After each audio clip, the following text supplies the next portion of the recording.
will be in front of the Senate soon. The economic environment, what that's meant to each and every one of you, and to share your personal experiences. So thank you for being here. I want to recognize the leadership of Senator Cortez Masto. It's been another strong partnership in putting these conversations together. And I want to thank her, her office, and her staff for all the work that they've done. I want to thank my staff as well and my team and all the collaboration. Many of them are here throughout the room today. But thank you all for everything. I also want to recognize Leader Schumer, who will be joining us today, Ranking Member Wyden of the Finance Committee, and several other United States senators will be joining us throughout the day. They're scheduled to be here. There's a vote that will be called at the top of the 2 o'clock hour, so you may see a few of us running in and out. That's where we're headed to, and we'll return as quickly as we're able to. But the conversation today in the committee room that we sit in is to discuss a topic that's impacting all people across the United States, and it's President Trump's reckless trade policies. Today, we aren't going to be talking about the theoretical tariff policy, not what it looks like on a balance sheet, but instead what it means at the kitchen table. When you all are making decisions about businesses, about your personal lives, personal impact, what does that mean? That's what I'm hearing from constituents as I travel across New Mexico, whether I'm in a grocery store or you're chatting with folks after church or wherever it may be. They're explaining to you what this means to them and the bottom line there. Now, today's forum, costs, chaos, and corruption, these aren't just buzzwords. They're the reality for hardworking families across New Mexico, across Nevada, across the entirety of the United States. So let's start with costs. Trump's so-called universal tariffs are nothing more than a giant regressive tax hike on the American people. When policy is put in place and costs go up, someone's responsible for it. And that's the reality of what we're seeing across New Mexico today. Now, the Penn-Wharton budget model projects that if fully enacted, Trump's global tariffs will cost middle-income families nearly $60,000 over their lifetimes. The reason I use the numbers that are coming out of this particular school is that's where the president went to school. So I figured, if he's going to attend there, let's use their numbers. Now, if it's not billionaires paying this price, it's teachers, truck drivers, farmers, and parents just trying to get students back to school. Right now, President Trump's tariffs are expected to cost American households $2,600 a year. $2,600. If Trump's pause global tariffs go through on July 9th, and there was a court decision that says they can go through, the figure only climbs higher. That means rising prices on everyday essentials from clothing, shoes, to produce, cars. Thanks to President Trump, a new car will cost thousands more. Building a home, that will cost almost $11,000 more. Now let's talk about the chaos. These tariffs aren't part of a coherent economic strategy. They're being slapped on and taken back based on political whims. That's all this is. Small businesses don't know what rules they're operating under from one day to another. The rules keep changing based on someone's sleep or whether the coffee had enough caffeine in the morning, I'm guessing. Now, in New Mexico, the uncertainty has ripple effects, and I'm guessing that's true all across America. Coffee shops, board game stores, businesses like Bike Technology International, who's also with us today, about how President Trump's trade chaos has impacted their ability to plan and succeed. Most small business owners tell me, just tell me the rules. Give me some certainty for the next year. I'll abide by them. But you can't be changing them quarter to quarter, month to month, week to week, or even day to day. I've heard also from many small coffee roasters from my state. Prices were already rising before these tariffs. Now, President Trump's 10% base tariff on places like Indonesia and Vietnam means coffee costs even more. Coffee drinkers across the country, those of you in this room, whether you're making it at home or you're purchasing it at your favorite local spot on your way to whatever the day brings you. If the next round of tariffs reach the amounts President Trump announced earlier this year, We could see a 32% tariff on imports from Indonesia. That's an expensive cup of coffee for people all across the country, especially for those coffee roasters back in New Mexico who are just operating on the margins right now. Many of the businesses I spoke to were reluctant to raise prices on consumers. They're being as weary as we all think that someone can be, but it's getting tough. They also don't see much of an alternative at this point. So let me be clear. Tariffs can be a useful tool when they're targeted and they're thought out and they're used as strong economic policy. But this notion of just across the board based on a whim, these are hurting people. They've never worked. As a matter of fact, when you look at historically in the United States, what's happened when this tool has been used, it's never worked. The last time was about 100 years ago, right, Senator? After World War II. It failed then. We know the catastrophe that resulted in a financial meltdown in America. So the courts have said that the president's abusing his authority. That's not my opinion. Anyone else? That's gone through the courts, through the system. That's what they've said thus far.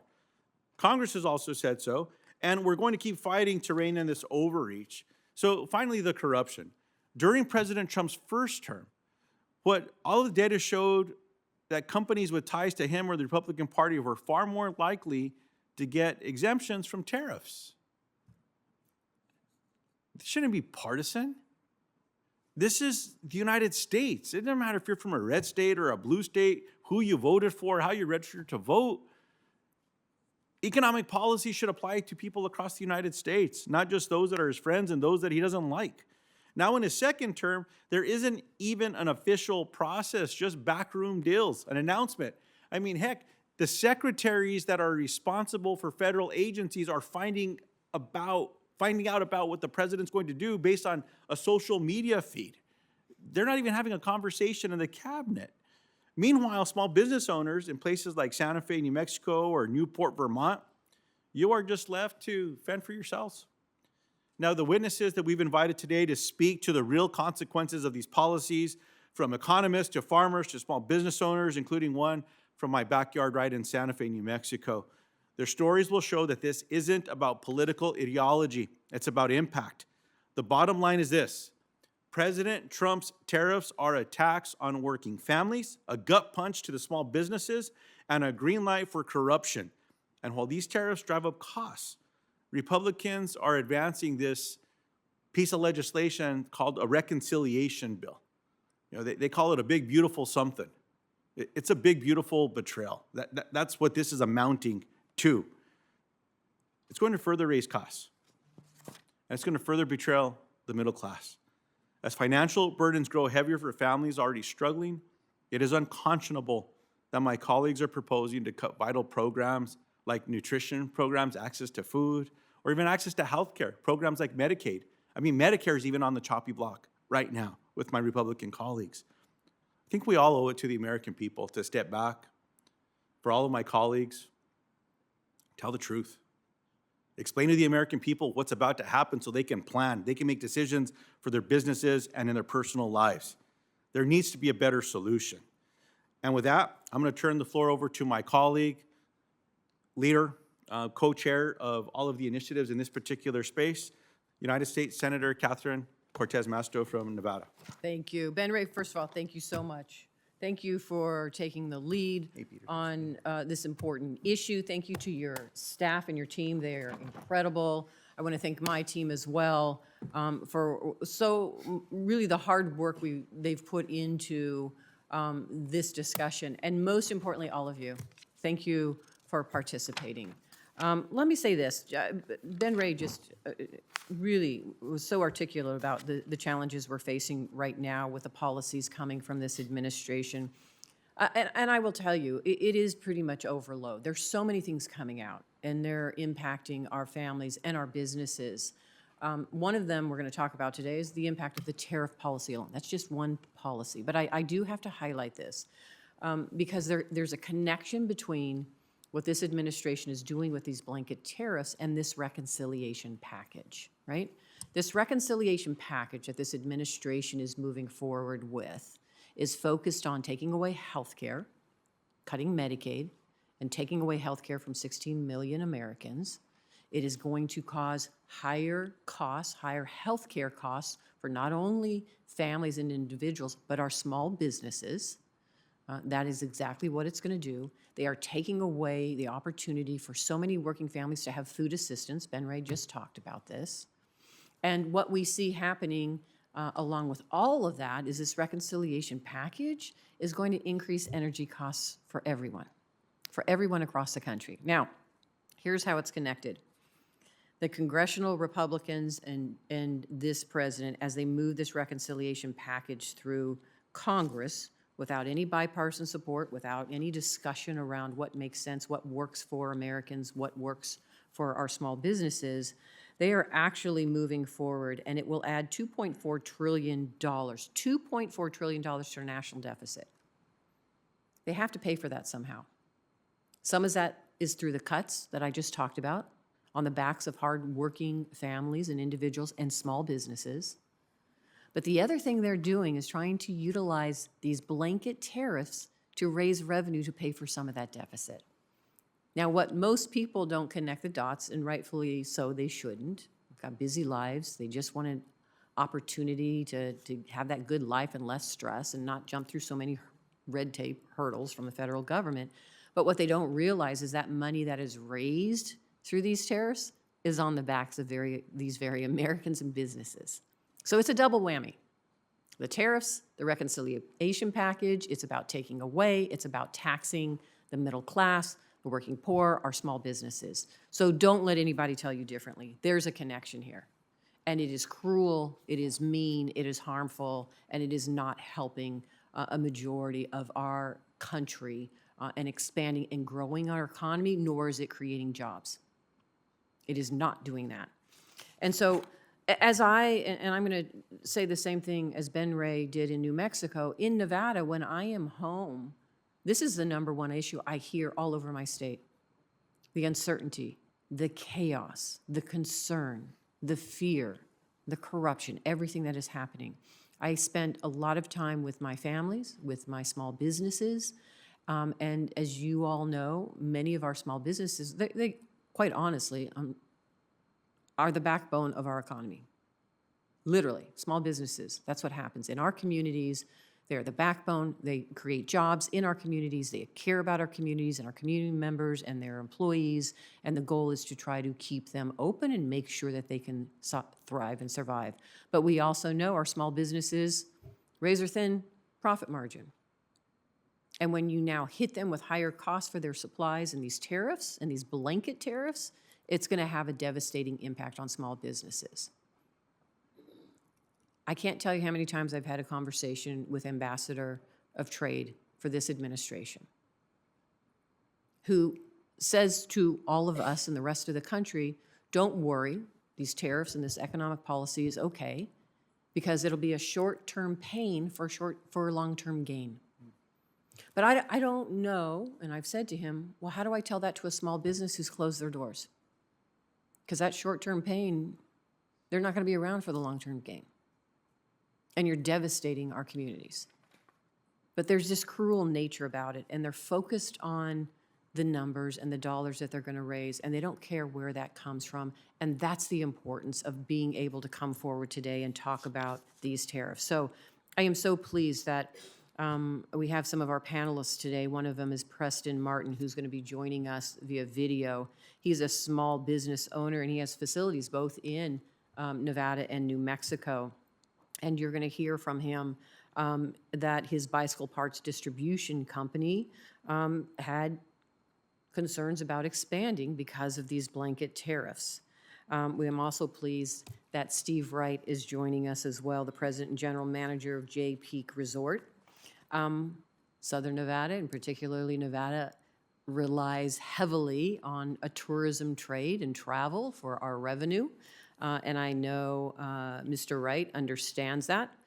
We have concerns, and what we're seeing in the economy is a lack of visitor interest because not of just the tariffs, but the way that this administration has attacked some of our neighbors, including Canadians, and who are not coming to Nevada and traveling into the United States any longer. So we will hear from Mr. Wright as well. I want to say a couple things finally, is that I support trade.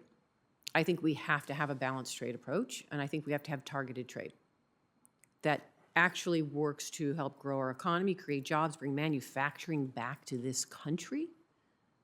But the blanket tariffs of this administration are doing just the opposite.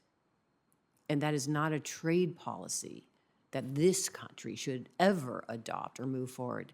And so for us, the ability for all of us to be able to talk about it and really highlight what is happening in our communities, we're hopeful that so many others will have the courage to come forward and say no more. And then finally, earlier this week, Senate Democrats filed an amicus brief in support of a recent court finding that Trump's tariffs are illegal. The U.S. Court of International Trade has ruled that Trump's use of the International Emergency Economic Powers Act to impose his tariffs went beyond presidential authority and violated constitutional principles. The administration appealed this decision, and if it is upheld, President Trump would be legally obligated to remove his global blanket tariffs. We learned last night that the court has decided to allow the tariffs to remain in place while the case is under appeal. And so Senate Democrats will continue to fight for the full removal of these damaging blanket tariffs as we move forward with that case. I want to make sure everybody understands the state of affairs with respect to the tariffs and the push that we are doing here in Congress. Finally, thank you all again. There is a lot of fear and retribution concern from so many people in this country, and rightfully so. Unfortunately, this administration uses that fear to gain power. And by the way, a true democracy is built on trust, not fear. It is important for us to utilize our voices now more than ever to talk about just what's happening and demand change that benefits all of us in this country. So thank you for being here. Thank you, Senator Cortez Masto. It's now my honor to introduce our panel of expert witnesses. Dr. Adam Posen has been president of the Peterson Institute for International Economics since January 2013. During his presidency, the Peterson Institute has won global recognition as the leading international think tank, the leading independent think tank in international economics. Thank you for being here, Dr. Posen. A longtime advocate for workers' rights, Ms. Lee has recently served as the Deputy Undersecretary for International Affairs at the United States Department of Labor, where she led global efforts to protect labor standards and fair trade. Formerly president of the Economic Policy Institute and leader at the AFL-CIO, she's advised multiple federal commissions on economic trade policy and remains a prominent voice on wage inequality and global labor rights. Thank you so much for being here. Now, Mr. Preston Martin, as was already mentioned by Senator Cortez Masto, he is a leading bicycle parts distributor based both in New Mexico and Nevada. I've had the pleasure of visiting his facility in Santa Fe and look forward to returning soon. Folks that ride bikes across America, they know about BTI. As the CEO and founder of Bicycle Technologies International, Preston has a national reach and brings 30 years of industry experience to the conversation. I now want to recognize Miss Emma Jagaz, is that correct? She's a first-generation farmer. I appreciate that, growing up on a small farm myself, Emma, but what we grew was for self-consumption. You know, we shared it with families and whatnot. There's a lot to learn from you and the work that you've done. She's the founder of Moon Valley Farm in Maryland, where she provides sustainability, grown, health-focused produce to build a more equitable food system. She also sits on the Maryland Ag Commission, where she speaks with farmers throughout the state on the economic impact of tariff policies on their farms and businesses. I'm sure we're going to hear a bit about that today. I now want to recognize Senator Peter Welch of Vermont for an introduction. Thank you very much. Thank you very much. One more. There you go. That's it. we got a lot of important people here, but we also have an important Vermonter here, Steve Wright. And Steve is the general manager of Jay Peak, which is right on the Canadian border. And they've had an incredible relationship both with Vermonters and New Englanders and Canadians over the years. Steve's been in the ski industry for over 30 years, previously worked at Killington Resort, a major ski area in Vermont. And he's currently the chair of the Vermont Ski Areas Association. What I also appreciate about Steve is he's totally involved in local economic development activity up in the part of Vermont we call the Northeast Kingdom, which would like to get you up there. You know, you guys brag an awful lot about where you're from. Well, I like to brag where we're from. And you will not be disappointed if you let Steve show you around. So I look forward to hearing about your testimony. We had some roundtables, business roundtables, and had folks, you know, some of whom voted for Trump, some of whom voted for Harris, just talking about the practical reality of what these tariffs mean in the myth of who pays them, ultimately us. So we look forward to hearing from Steve, and thank you so much for making the trip down here. Thank you so much, Senator Welch. Dr. Posey, you're recognized. Thank you, Senator. Thank you all for your bravery in the environment that Senator Cortez Masto mentioned to make this a public issue. It is the role of the Senate Finance Committee to treat tariffs as a tax and to evaluate it, whether it is a good form of tax or a bad form of tax. And the title of this hearing or this spotlight is exactly right. It is a bad form of tax in terms of costs versus the amount of revenue you raise, in terms of costs, who pays the tax, in terms of chaos, it inherently creates uncertainty, which affects small business, which affects individuals trying to plan their lives, which affects consumers, and it provides widespread opportunities for corruption that other forms of taxation either do not or do on a fraction of the scale. And I'm saying all this not because I was scripted by your excellent staff, it's because your excellent staff has properly conveyed what the vast majority of economic research on 250 years of trade policy in the US and beyond has taught us. Cost, chaos, corruption are reasons you don't use tariffs as a large-scale revenue-gaining point. So let me go on and draw on the work of a number of my colleagues at the Peterson Institute, in particular that of Kimberly Klossing and Mary Lovely, who've looked at the tax incidence, meaning the numbers of who pays what when you put on this kind of tariff. Other colleagues have worked on other aspects. The key point is, as the number cited up here, is we come up with a number that the middle quintile of the US income distribution would pay $2,600 a year in additional taxes, in lost income, real after-tax income. That number goes up the further down the income distribution you go.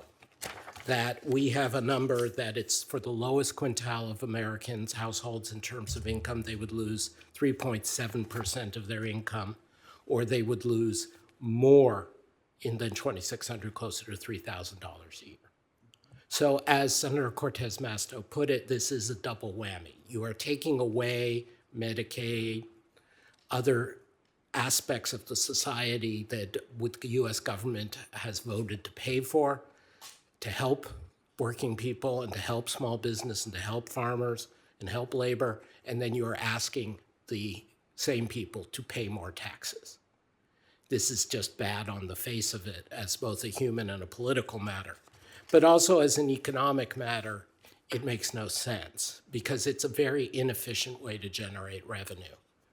Estimates done not just by the Peterson Institute, but by the center-right Tax Foundation, by the center-left Yale Budget Lab, by the Penn Wharton studies that Senator Luján mentioned, they all show that you would end up not just collecting something on the order of 1.5% of GDP a year in tariffs, if the tariffs all stay on, if there is no evasion, if there is no industrial restructuring, if there is no retaliation, if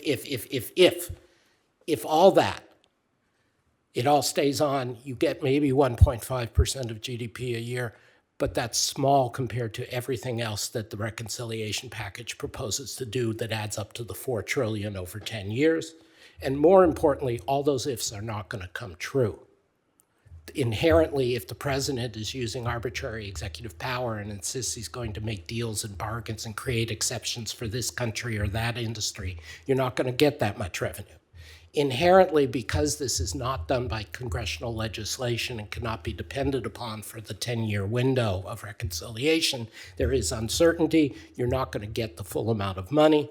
Inherently, because tariffs involve international affairs in a way that other domestic taxes do not, you're at risk of losing things from other countries' retaliation or non-response. And inherently, you're going to have more impact on growth negatively through the distortions that the taxes make. I will leave it to my colleagues here and the witnesses who can articulate in very real terms what this has meant for their farms, their businesses, their workers. It's real. But from the top-down data, the evidence is clear and also real. This is a very inefficient way, a very unjust way to create government revenue, and it creates insufficient, uncertain streams of government revenue in a way that erodes our tax base. Congress should be making tax policy through legislation, not through executive orders accepting them. Congress should be making tax policy for those most able to pay and benefit to pay the most. Congress should be making taxes on the broadest feasible basis for efficiency and also to prevent corruption and abuse. Congress should be setting tax policies to encourage growth. In America's self-interest, national security, and economic, Congress should not be making its tax policy to provoke fights with other countries, rather than working with them to figure out where they owe us money in a constructive way. The tariff policies of President Trump's administration and those embodied in the reconciliation bill fail on every one of those criteria. I commend the Senate Finance Committee Democrats, and I hope some Republicans will join you in asserting that Congress, the Senate Finance Committee, should treat this as a tax bill. And if you treat this as a tax bill, it fails the American people. Dr. Posen, thank you so very much. Ms. Lee, you're recognized for your opening statement. Thank you so much, Senators Luján and Cortez Masto, Senator Welch, for convening us today for this important and timely topic, and for inviting me to be on this excellent panel. For most of the last 3 decades, through both Republican and Democratic administrations, U.S. trade policy has failed to address the interests and concerns of working people or domestic producers, with dire consequences: hollowing out of industries and regions, growing wage inequality, and unreliable, inhumane, and opaque global supply chains. The Biden administration took many consequential steps to address these failures, and I am proud to have contributed to President Biden's global labor strategy, to the first ever worker-driven, worker-centered trade policy, and to the administration's long overdue and thoughtful investments in clean energy, infrastructure, and good jobs. While these policies taken together represented an absolutely necessary change in course, it will take more than 4 years to repair the damage of decades. President Trump capitalized on many Americans' frustration with corporate globalization in both of his campaigns. But President Trump's chaotic, erratic, and disproportionate second-term trade policy, in conjunction with his vigorous efforts to deplete the federal workforce, weaken the Department of Labor, terminate critical infrastructure projects, and cancel all international labor projects, will not achieve his stated goals and will have devastating effects on American households.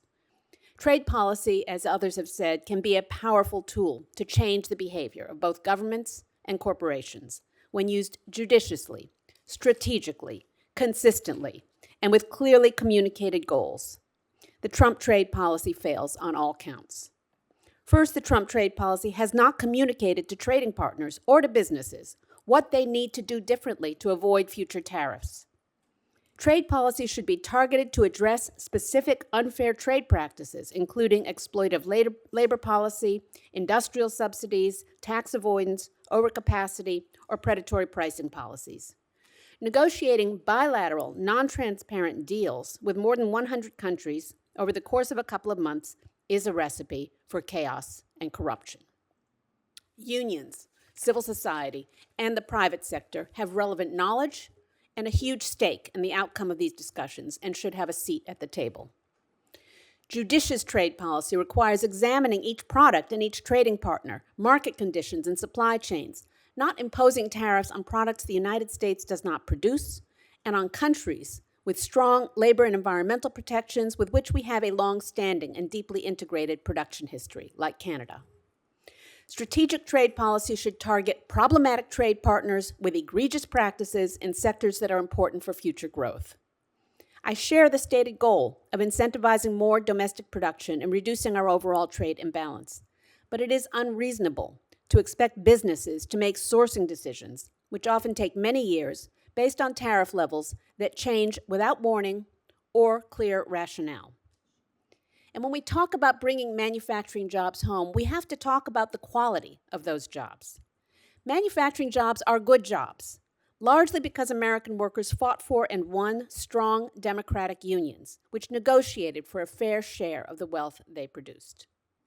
The Trump administration, in contrast, has gutted the National Labor Relations Board, the National Institute of Occupational Safety and Health, and is looking to cut the Department of Labor staff by 27%, if not more. President Trump has attacked unions and collective bargaining rights for federal employees and has rescinded key investments made under the Biden administration in clean energy and manufacturing, threatening the jobs of thousands of workers. What is the point of bringing manufacturing jobs home if this administration is simultaneously destroying existing jobs and undermining wages, freedom of association, and workplace safety? We should not be looking to create squalid, unsafe, underpaid jobs in the United States of America. Tariffs are not automatically passed on to consumers dollar for dollar. Retailers and importers have discretion, depending on the nature of the product, competition, time frame. It may be rational for companies to absorb small or short-term tariffs. On the other hand, retailers can also take advantage of uncertainty around tariffs to raise prices preemptively or excessively. The Trump tariffs will certainly raise prices for ordinary households due to their unprecedented level, wide coverage, and abrupt implementation. The uncertainty around the tariffs is one of the most destructive aspects, as businesses are unable to plan for the future and may shut down production lines if key inputs are affected, laying off American workers. Tariff-related price hikes would be acceptable if the tariffs were achieving a worthwhile goal, such as stemming the import of goods produced under egregious labor conditions, protecting wages and jobs, or rationalizing global climate policy. But the Trump tariffs bring all pain and no gain. In the short term, there will be uncertainty, supply bottlenecks, unpredictable price hikes, and likely decreases in both imports and exports due to retaliation. In the long term, there will be irreparable rifts with valued trading partners and lack of coordination on shared goals. Up until this trade fiasco, the United States was well-positioned to lead a global conversation about needed reforms to multilateral trade rules, including enforceable workers' rights and environmental standards, global coordination to address overcapacity, and striking a better balance between the domestic regulatory agenda and international trade. It will take many years to rebuild our credibility and leadership. At the end of the day, we do not live in the global economy in isolation, and we cannot bully our way to prosperity. Thank you for your attention. I look forward to your questions. Steve, thank you so very much. Mr. Martin, you're now recognized for your opening statement. Thank you. Thank you, Senators Luján and Cortez Masto, for inviting me to speak today from Santa Fe. It's a great honor to share our business story. I'm sure we'd all rather be talking about something positive like the benefits of cycling, but that's not why I'm here. Our employee-owned business, Bicycle Technologies International, BTI for short, is caught in the middle of a global trade war. It's jeopardizing what we've built over the past 32 years in business. In that time, we've grown to be one of the largest wholesale bicycle parts distributors in the country, importing tens of thousands of items from all over the world. 400 vendors and 4,000 retailers are depending on BTI to connect the factory to the consumer. But we have a problem. The president's new tariffs are causing BTI pain on several fronts. New tariffs are making our operating margins unsustainable. So instead of historic average of 5% tariffs on bicycle parts, BTI is now paying 10 to 50% in tariffs. Since February, we've racked up over $100,000 in new tariffs, but we're still waiting on our vendors to raise the prices so that we can recover those new tariffs. Vendors are, of course, hesitant to raise dealer and retail prices. And no one in our supply chain has the margins to absorb tariffs, so all tariff costs will have to be passed on, as they always have been. New tariffs are also impacting our cash flow. Tariffs get paid up front, meaning tariff dollars are in limbo for an average of 3 to 4 months until a sale is made. This is capital that would normally be used to expand our business. For instance, BTI just bought an imported wheel building robot for $50,000 plus $5,000 in new tariffs. That's $5,000 that we could have reinvested in our employees' wages, benefits, and profit sharing. The bigger issue, though, is that new tariffs effectively reduce BTI's buying power, and that translates to more missed sales. Also, new tariffs are undermining larger investments. We're outgrowing our Nevada warehouse. We invested the last 10 months and over $100,000 into the purchase of a 29,000 square foot building in Reno. Unfortunately, we had to terminate the deal due to tariff uncertainty, cash constraints caused by the new tariffs, and a 25-year personal guarantee requirement from the SBA. New tariffs are also causing shortages. Helmets are a great example of America's foreign dependency. To my knowledge, all the bicycle helmets are made in China. Some of our helmet vendors, they've had to cancel their factory orders this year due to extreme tariffs on China. So we're not going to get any of those helmets. As a result, a shortage is expected. Remember, helmets are required by law in many areas, especially children's helmets. So this is a major problem. New tariffs are also raising prices dramatically. BTI's biggest suppliers are raising prices this month. Our biggest suppliers are finally raising prices this month after months of racking up these tariffs. Bicycle chains are a prime example, though, of how these tariffs are going to drive inflation. Chains had no tariff before. They're now subject to a steel tariff of 50%. As a result, that retail price of a chain would go from $25 to $40. If the core bicycle consumer, that being the middle class, has to choose between necessities and a chain, the bike industry is going to be the loser. So lastly, the tariffs are causing chaos. With over 90% of bicycle products sourced from outside the US and our US suppliers now paying more for their raw materials, tariff uncertainty is affecting the entire supply chain. US import policies are changing without sufficient notice. It's causing just a never-ending negotiations with our hundreds of our suppliers. Container loads of products are stuck overseas awaiting tariff decisions to be made. BTI is pausing or canceling vendor orders due to the uncertainty. The tariff has nowhere to run, no time to pivot, no incentives to reshore production. Without tariff relief or exclusions, our industry is in a dire situation. So I look forward to your questions. Thank you. Thank you so very much, Mr. Martin. Mr. Wright, you're recognized for your opening statement. Thank you. Before I start with my comments, I wanted to say thank you to the senators before me here. I think it's, I don't come here to Washington every day. I hear the spirit and the Democratic voice mainly through television, but to sit here and to hear it firsthand gives me hope to hear what the fight and the grind in your voices. Senator Welch, I've heard many times, but I have to say, continue. On behalf of the communities I represent, I'm hopeful that you'll continue doing exactly what you're doing, so thank you. Thank you to Senator Welch for the invitation to participate today, and to Senators Cortez, Masto, and Luján for convening this spotlight forum on the devastating impacts of the Trump administration's tariff and trade policies have had on local businesses, especially those reliant on travel and tourism in border states like Vermont. My name is Steve Wright. I'm the president and general manager at J-Peak in northern Vermont. For context, we are a $70 million business located in Orleans County, Vermont. Our only city of Newport is comprised of less than 5,000 residents.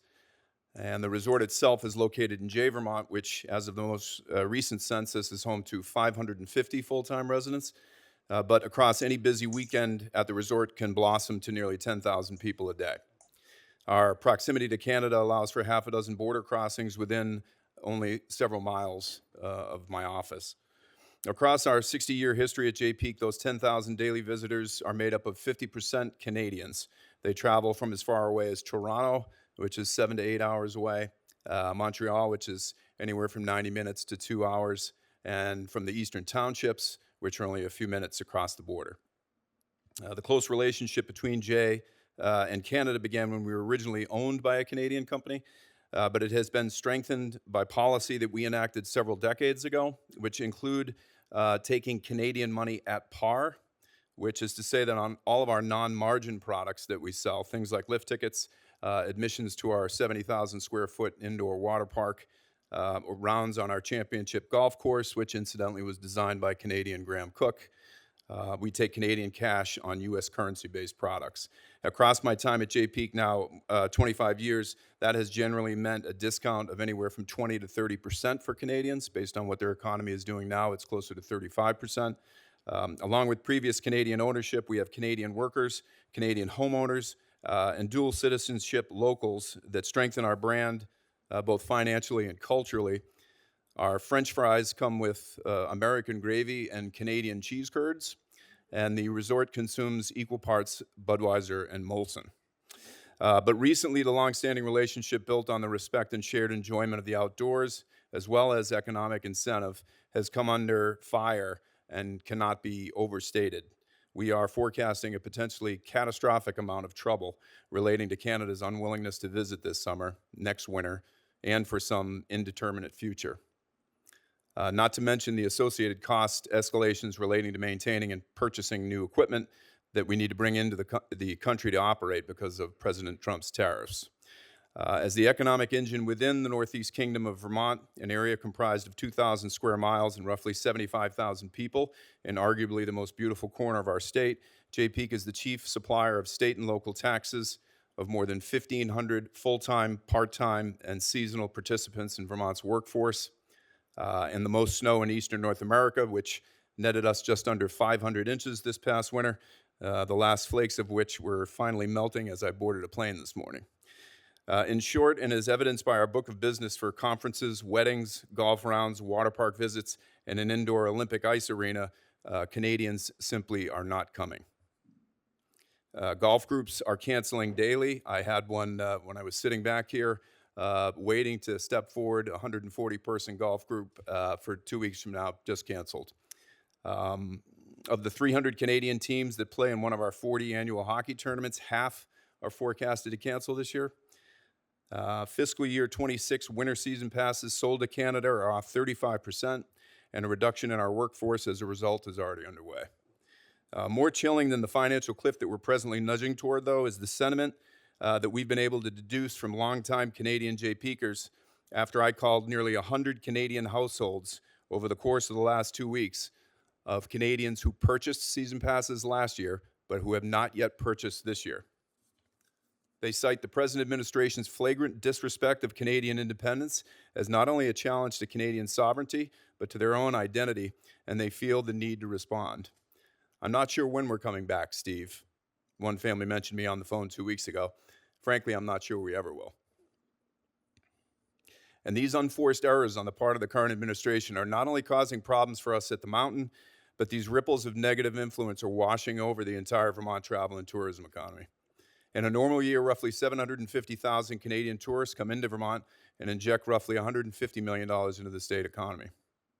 Recent data shows that hotel reservations from Canadian visitors are down 45% between January and April. Credit card spending is down nearly 40% across that same time period. Border crossings have declined now for 5 consecutive months and are down 35% year to date. And most importantly, visits to the Vermont.com website, which is a planning data point reflecting the likelihood of visiting sometime in the future, are off 70% across the first few months of the year.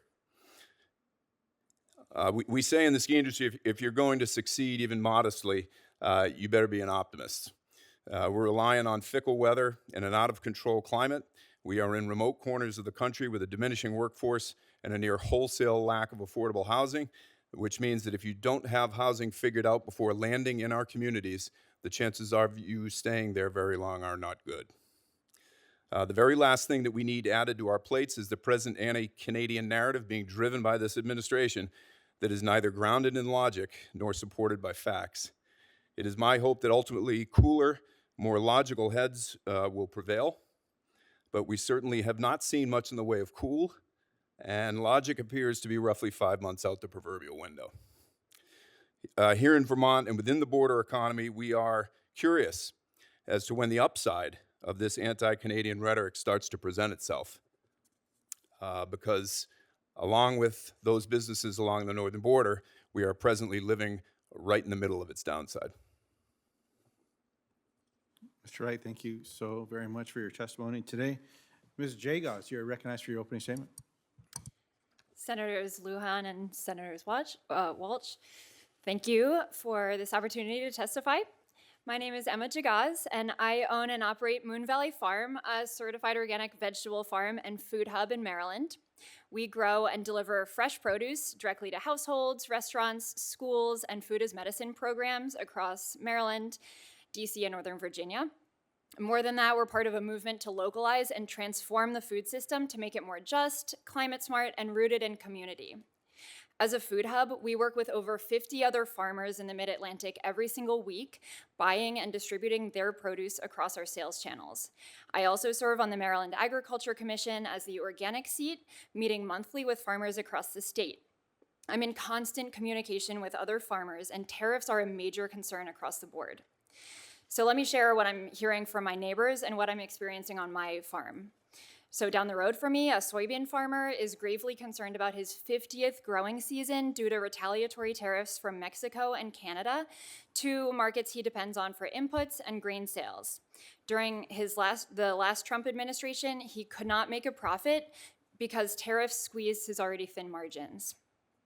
The next town over, a livestock farmer is losing sleep over increased feed prices and operating expenses from tariffs. He worries that his customers won't be able to afford his products if he raises prices, especially because many of them are federal workers facing job loss and insecurity. A fruit farmer in Washington County fears his farmers market sales will decline as his customer base gets financially squeezed, especially with the SNAP benefits that make many of his sales possible being at risk today. In Carroll County, a craft beer maker told me that hops prices have increased 40% in 2025 alone, and bottle costs are rising. He's concerned, rightly so, about his operation's viability this year. Maryland winemakers face the same challenges. Cultivating Craft estimates that nearly 50% of Maryland craft beer and winemakers may close within the year if tariff pressures continue. So here's what I know. Small and medium-scale farmers of all political affiliations are bracing for a tough year. Input costs are rising, labor costs are soaring, USDA support is cut, and consumers are stretched thin. My operation knows tariff setbacks firsthand. I started Moon Valley Farm from scratch, borrowing tools, bartering for help, and slowly reinvesting profits to build a business that now feeds thousands weekly.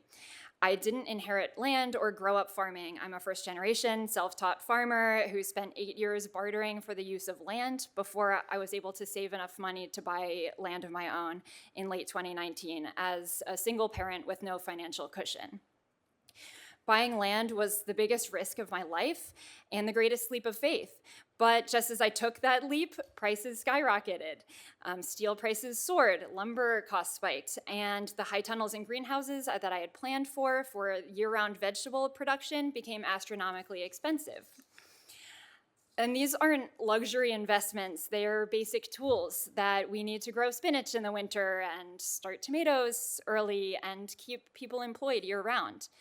Without them, my business growth was delayed, and thousands of families who rely on our CSA boxes face less reliable access to fresh food. This is what happens when trade policy is made without considering who pays the price. The chaos from these tariffs doesn't just hit corporations or foreign competitors, it hits small farms like ours. It hits our margins, our families, and makes it harder to create jobs, to grow food, and build community. And if you didn't know already, tariffs aren't farmers' only challenge, though they are a preventable one. We're facing a perfect storm of policy cuts and climate disasters. Programs like Local Food for Schools that help small farms access institutional markets have been eliminated. Proposed massive cuts to SNAP threaten the food security of the families we serve. And meanwhile, we're on the ground, we're facing extreme weather events, flooding, drought, unprecedented temperatures, and temperature swings are hammering our production costs. And now we face another wave of tariff-driven costs touching every aspect of our operations. I'm caught between two impossible choices, and so are all of the farmers that I'm representing today, to absorb costs that could bankrupt our farms or raise prices on families already struggling with grocery bills. And of course, the cruel irony is that voters chose the current leadership because they were angry about high food prices. Yet these tariff policies will force small farms like mine to raise prices even more. We're being asked to solve a problem while being stripped of the tools we need to solve it. The local food system isn't theoretical, it is real. It's people like me and my team working dawn to dusk in greenhouses that cost double what they should. It's our customers, our school kids, the chefs, our patients managing diet-related illnesses who depend on us. It's the land that we care for that suffers when we can't afford climate-smart infrastructure we know we need. When you hit us with tariffs, you're not just affecting our bottom line, you're threatening food security and the economic vitality of communities across America. Our national security depends on regionally based food security. We need small and medium-sized farms succeeding and growing food for our communities, or we'll be at the mercy of other countries to feed us when disaster strikes. And in this climate, I wouldn't want that to happen to us. So thank you all for your time and for centering stories of those most impacted by these decisions. Ms. Jagos, thank you so very much for your testimony here as well. We're now going to move to questions. We're going to begin with Senator Peter Welch. I want to thank everybody. I'll start with you. Just a reaction. How did you manage to do all this? You don't have to go. That's astonishing what you've done. It really is amazing. And Steve, what you've done up there at J-Peak, you know, where you deal with all those uncertainties. And I always think, Mr. Chairman, our job here is supposed to be to pass policies that make it easier for you to do your job back home, not harder. So I just want to acknowledge that. A couple of questions. First of all, there's this myth that that other countries will pay the tariffs. Is there any truth to that, or do you agree with Mr. Wright and Ms. Jagos that our consumers are going to end up footing the bill for this? Thank you, Senator Welch, and I want to echo that the evidence from data from national collections is very similar to what my fellow witness said. There are very specific instances of particular industries where it's extremely competitive and the U.S. has many alternative sources where the exporting companies absorb the tariffs. This is less than 10% of this So case. bottom line. Bottom line, everything manufacturer from the tariffs experienced over the last 10 years in the U.S., 90% Okay. get paid by the American consumer or by the importing So it's a company, like the tax. bicycle thing. It's a tax. Yeah, Ms. Lee, one of the issues that is of great concern to me is if all of these tariffs are being done on a negotiation by negotiation basis by one person, namely the president, how does that provide any certainty? And how does that facilitate essentially quid pro quo type of corrupt deals being made or arbitrary decisions being made? It is absolutely the worst way to make economic policy. We are at the whim of an egotistical power broker. We don't know who he had dinner with or lunch with or who bought his cryptocurrency, but those kinds of decisions are inherently corrupt. And so this is a huge problem for American workers because they're not going to dinner at Mar-a-Lago. You know, they're not buying cryptocurrency. Their livelihoods are They at don't risk have- every day. They don't have Secretary Besson's phone number to call and get a break, right? Apparently not, yeah. Okay, Steve, I've just been hearing about these agonizing stories when I visited up in the Northeast Kingdom and how heartbreaking it was for folks like you in the hospitality industry to get these calls from people that you work with and have a great deal of affection for, where they were telling you they're canceling and feel very hurt. Maybe you could elaborate a little bit on that. We're really dependent on our Canadian visitors, right? Yeah, I mean, specifically at JP, as you know, 50% of our top line revenue and 60% of our bottom line profit is derived from Canadian business. So, and Canadians have a long history with JP. They don't want to not come to JP, but the country, a large index of the country has been galvanized by that anti-Canadian rhetoric. You go into the eastern townships, which was originally sort of founded by separatists, where you used to see fleur-de-lis flags hanging everywhere. Those have been replaced by maple leaves. And that's one of the few things that you could do to galvanize that part of Canada is to go after their sovereignty. So the conversations that I had with these Canadian households who aren't coming back next year, there were tears on most of these Canadian guests I knew. So I had a very informal conversation with them. Many had tears and were choking up over the fact that they just couldn't in good conscience come to the States. And, we simply as a business said, we're trying not to be too polarizing in our response to what's happening, because I have conservatives that Right. ski and ride at Jay Peak. It's not a party deal. Right. It's not a political issue. Exactly. And we say simply, we have empathy for the fact that Canadians need to make hard decisions. And they're having to make hard decisions left, right, and center. Right. Is there anything good that can come out of these tariffs that would benefit the Northeast Kingdom in Jay Peak? Well, I've thought long and hard about it, and I haven't figured anything out. I mean, the impact that I have seen initially was we negotiated, or in the middle of a negotiation for a new chairlift that is somewhere in the vicinity of $15 million, and we got 75% through the negotiation process, and the lift manufacturer said, we have a new price for you. We're not sure what it is, but it could be 50% higher. We'll let you know, and we discontinued the conversation. Well, thank you. Thank you very much. All of the witness really appreciate it. Thank you. Thank you, Senator Welch. Yeah. Appreciate you being here. Let me also follow up with some questions. Maybe let me start with Mr. Martin with BTI. Thank you for your comments and for your questions and being here. Let me ask you, because I think we're getting, some of this is also getting lost on not only the additional costs that you all are incurring because of these tariffs, not only the additional opportunities. I know you just mentioned in Reno you were looking to expand your business and purchase a warehouse, 29,000 square foot warehouse, which then you had to cancel because of the additional costs. But what we also are missing out on here are the jobs that are created, right? The opportunity to put people to work. And Mr. Martin, if you were able to open that warehouse in Reno, how many people would you have employed in Nevada? Currently, BTI has about 25 people in Nevada, and I would get, given the extra space, we'd have room for 50% more people. And that's the shame, I think, of all of this as well, is the policies that we are talking about. And I think, Dr. Posen, you touched on this. Our policies should be congressionally driven in the sense that we want to grow this economy and create jobs.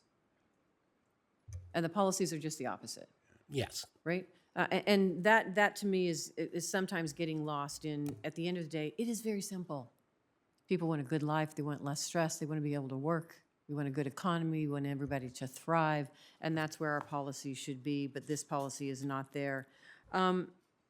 Let me ask for our business folks, because I hear this constantly at home with respect to the uncertainty in these tariffs. How do you make long-term decisions and investments when these policies, particularly the tariffs policies, continue to change day to day? I mean, how do you deal with it when you're hearing, okay, it's going to be another 90 days or another 90 days? I'm curious, can you explain that to the general public? How you deal with that in your day-to-day activities? And Mr. Wright? you wanna Yep, start? sure. For us, it's trying to forecast forward which suppliers will ultimately be integrating a tariff against some of the products that we buy.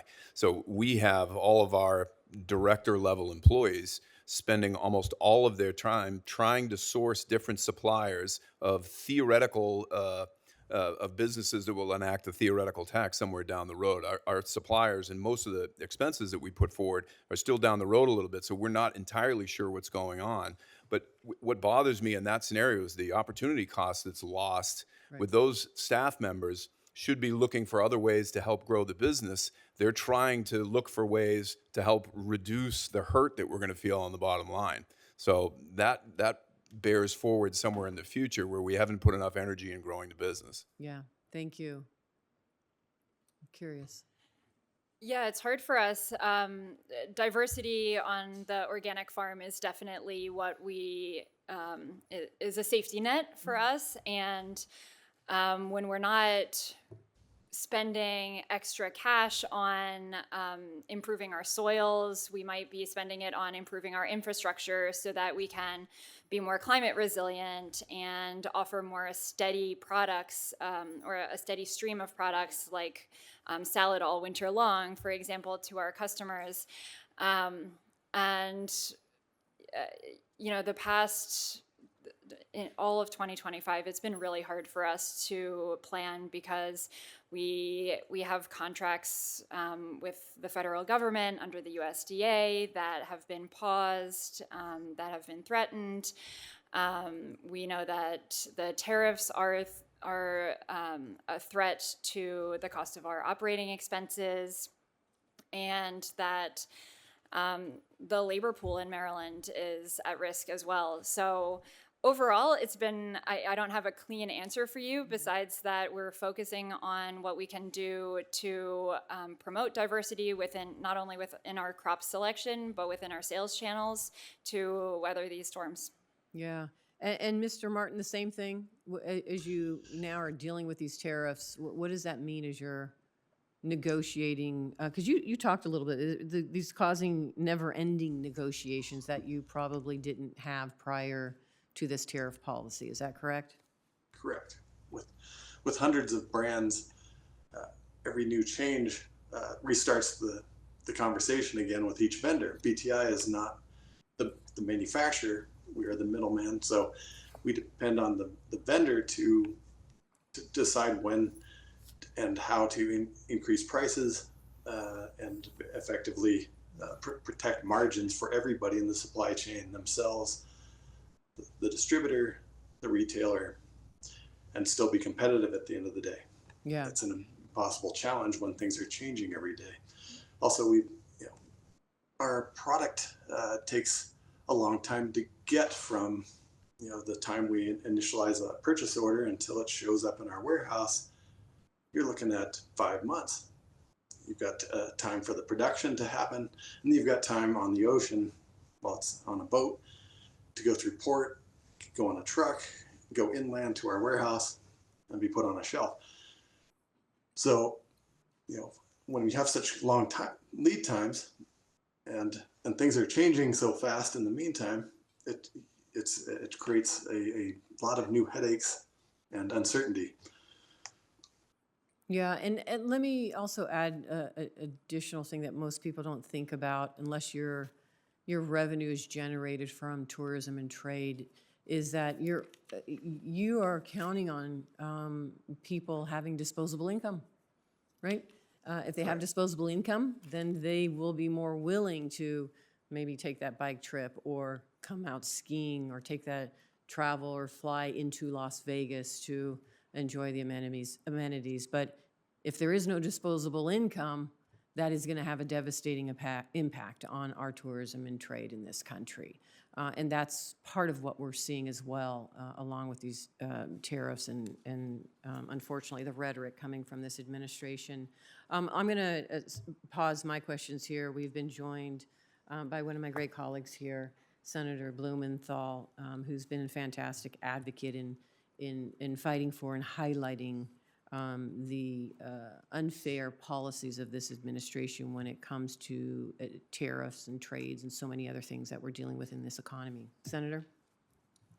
Thank you very, very much, Senator Cortez Masto, who has been, as you all know, a real leader in the fight for fairness to small businesses as well as workers. And I want to thank you for bringing us together here.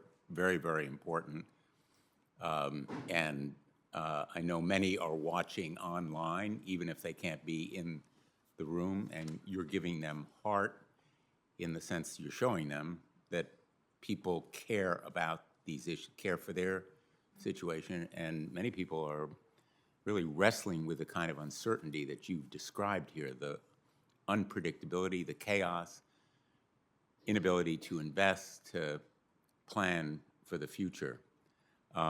And I would like to ask the business people who are here, when the president says to Walmart, or in effect to any of you, well, just raise prices,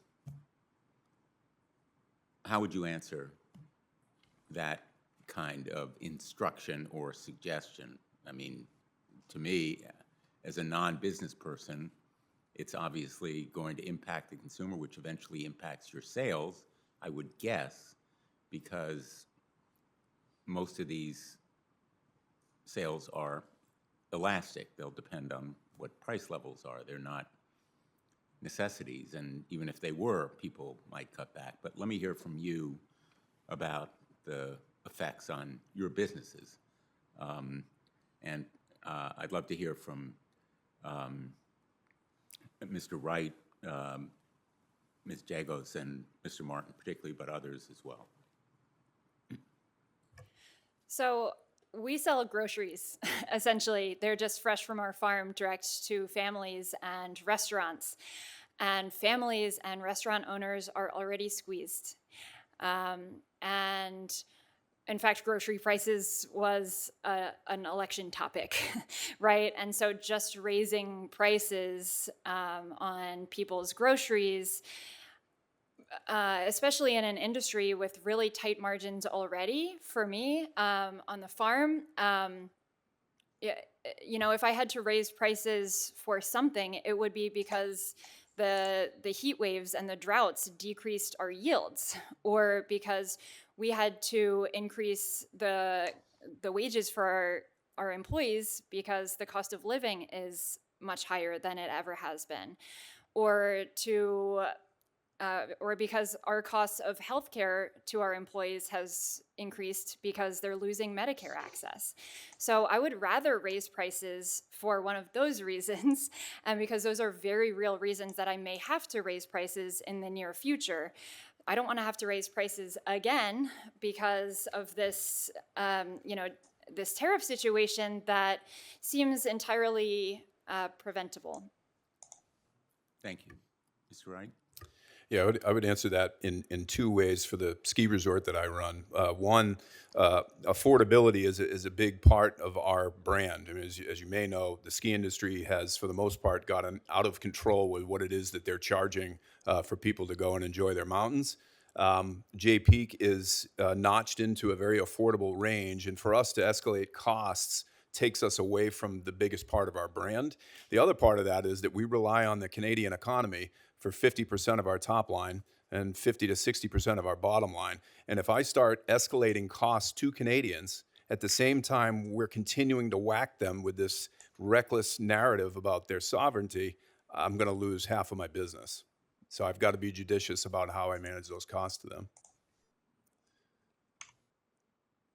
Great. Mr. Martin? I'm reminded of a recent news story in our industry magazine, Bicycle Retailer. It talks about Kent, USA, closing its production facility here in the United States. 64 jobs lost. Why? It's because they import their bicycles from China. They import a frame, they import the parts, and then they do the assembly here in the U.S. And those are the jobs that were lost, is those assembly jobs. They don't, with these higher tariffs on China, their bicycles became so expensive that their primary customers, these big box stores, basically say, no, our customers can't afford the bikes with the tariffs. And so, they're essentially forced to close as a result. And so this is a major hit because these are the bikes that, are an entry level bike for a consumer who doesn't have a lot of disposable income, is choosing that big box store bike because they can afford it. And so if they don't have that bike, they may never have a bike in their whole life.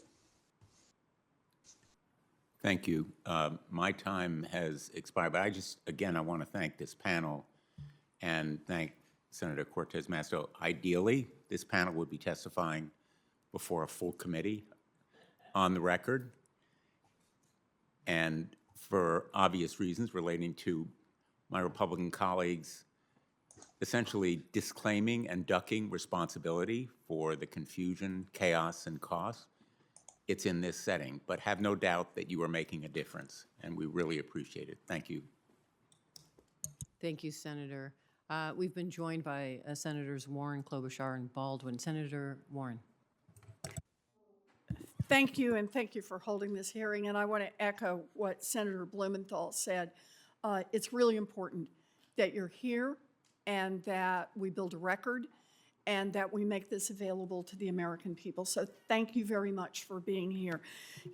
I'm glad we have a chance to talk about what's happening to our economy thanks to Donald Trump's on-again, off-again tariffs, like a giant game of red light, green light. And how he's yanking markets around, he's pushing up costs, he's discouraging businesses from investing and creating jobs. You're here today to talk with us about how this chaos is hurting real people, how it hurts small business owners, workers, and consumers. In fact, it seems that the only people who are benefiting from the tariffs are President Trump's billionaire donors. We've seen time and again how Trump's erratic tariff policy, his so-called negotiations, have become glorified auctions to the highest bidder to secure lucrative exemptions and special treatment. And of course, that is the kind of access that only money can buy. Take the example of Apple's CEO, Tim Cook. He donates $1 million to Trump's inauguration campaign, then sits in the front row at the inauguration. Well, a few weeks ago, Cook was worried about iPhones getting hit by tariffs, so he calls up the Commerce Secretary and he calls up his friends in the White House, and suddenly there is a whole new set of tariff exemptions that could save Apple billions of dollars. So, Mr. Martin, let me ask you, you own a bicycle parts company. I know tariffs have driven up your costs. Have you been able to call up the White House or call Donald Trump directly and ask for an exemption for your products? As president of BTI, I've written the president multiple times and not heard any response. The industry has written a letter to the president's office and to my knowledge, there's been no response. So the best you can do is you can send a letter and you're getting nothing in response. Okay, let's look at the rest of this. Doesn't stop there. Small businesses are struggling to make business decisions in the midst of this tariff chaos. And it turns out a few people are getting the inside scoop. In April, Treasury Secretary Scott Bessent went to a private investor event hosted by J.P. Morgan and told the people at that event that de-escalation with China would come in the very near future. And just a few hours later, President Trump reversed his tough talk, indicating that China tariffs would indeed come down substantially, boosting stock prices and creating a payday for any of the Wall Street insiders who might have traded on this extra information and early information that they'd gotten. So, Mr. Wright, you own a hotel. I'm sure it's tough for you right now to make business decisions like hiring or wages. while Trump is doing this red light, green light with tariffs. So let me ask, are you getting any special heads up, any inside intel from the Secretary of the Treasury to help you out with your decision making? No, it's we've had a letter writing campaign as well with not much feedback. Okay, so someone else gets inside information and it works. Now, supposedly, these tariffs are all about making a bunch of new trade deals, but is Donald Trump making trade deals to help level the playing field for American workers? Of course not. Turns out Elon Musk's Starlink had been having trouble getting permits to operate overseas, but after Trump imposed the tariffs and Trump said he'd negotiate, countries lined up to help out Trump's then best friend, Elon, who was still first buddy at the time. In one case, a Bangladeshi official was led straight from a meeting with Trump trade officials to another room in the White House where Elon Musk reportedly implied that Bangladesh, quote, would not be able to get favorable trade terms from the United States if Starlink wasn't allowed entry into the Bangladeshi market. And a few weeks later, approved. So, Ms. Lee, you have spent your career advocating for American workers. Do they get to waltz into these Trump trade negotiations and make demands like Elon Musk? Absolutely not. While there have been some pro forma consultations and meetings with labor representatives, workers are not buying million-dollar dinners at Mar-a-Lago, they're not promising to build golf courses in exotic locales, and they don't have Secretary Bessent on speed dial. So decisions that are affecting their livelihoods are being made behind closed doors, sometimes, as I think Senator Luján mentioned, without even the cabinet secretaries present, and workers' lives are being buffeted by these erratic and arbitrary policies. Well, thank you. You know, look, Trump's chaotic tariffs are not about helping workers. They're not about protecting American businesses. They are about lining the pockets of Trump's own donors, and everyone else can pay the price for that. But there is power in our standing together and pushing back, and I appreciate each one of you being here today. Thank you for holding this hearing. Thank you, Senator Warren, Cortez thank you Masto. so very much. Senator Klobuchar, you're recognized for questions. Thank you. Well, thank you to you, Senator Luján and Senator Cortez Masto, for holding this really important forum here. And what I like about it is the emphasis on small business. I have long said they are basically going to be roadkill in this because they don't have the resources or the reserves to be able to deal with this. You know, maybe, Mr. Wright, we want all hotels to do better, small, big, medium, but bigger ones might have the reserves to do it, or they can close something down and then reopen it later. Not true of small ones. And I'm going to ask other questions, but I did want to say that in Minnesota, where we can see Canada from our porch, it has really been impacting us. We had last month 30% lower border crossings to things like the Grand Marais bike event was at 50%, and some of these other things where the Canadians are just so pissed off. And it's not just about the tariffs, as you all know. We went up there, Senator Shaheen and Senator Kramer and Kane and Welch and I, on a goodwill mission, and hopefully we made a little difference in terms of making it clear that not all of us agreed with the president's rhetoric, but these tariffs are going to have a long-lasting impact. I guess I'd start with you, Ms. Jagos, in terms of just from a farmer standpoint. Could you, and local food system standpoint, your testimony mentioned concerns about SNAP benefit cuts compounding the pressure from tariffs. Can you talk about how it's like just a headwind of unbelievable nature for small grocery stores, for farmers, and for anyone in the food area? Absolutely.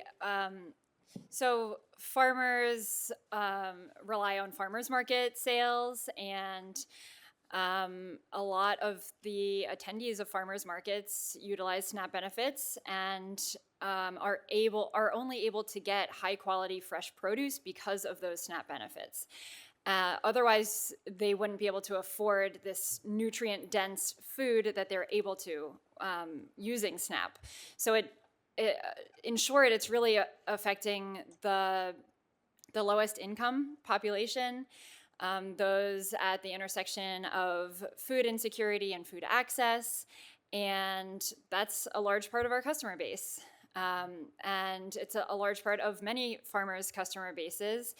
And it's frankly one of the most feel-good parts of what we do, because we're able to access people who really truly appreciate and need this food that we're growing. It's truly nourishing their families, and with that at risk, it's just really disappointing to be able to have to look into people's eyes and say, we see that you're hungry, we see that you need this and you want this, and you're unable to access it. Thank you.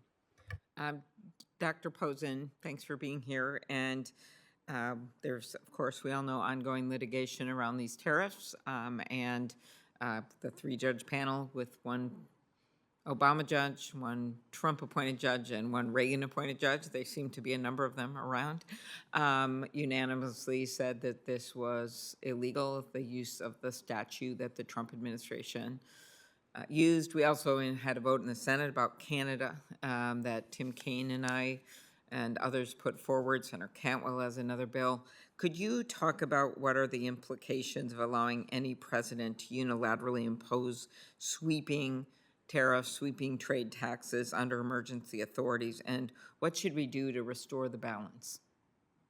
Thank you, Senator, and thank you for your and Senator Kaine and Senator Caldwell and others' leadership in standing up for Congress and therefore the American people's right to proper process in the decision about their trade and their taxation.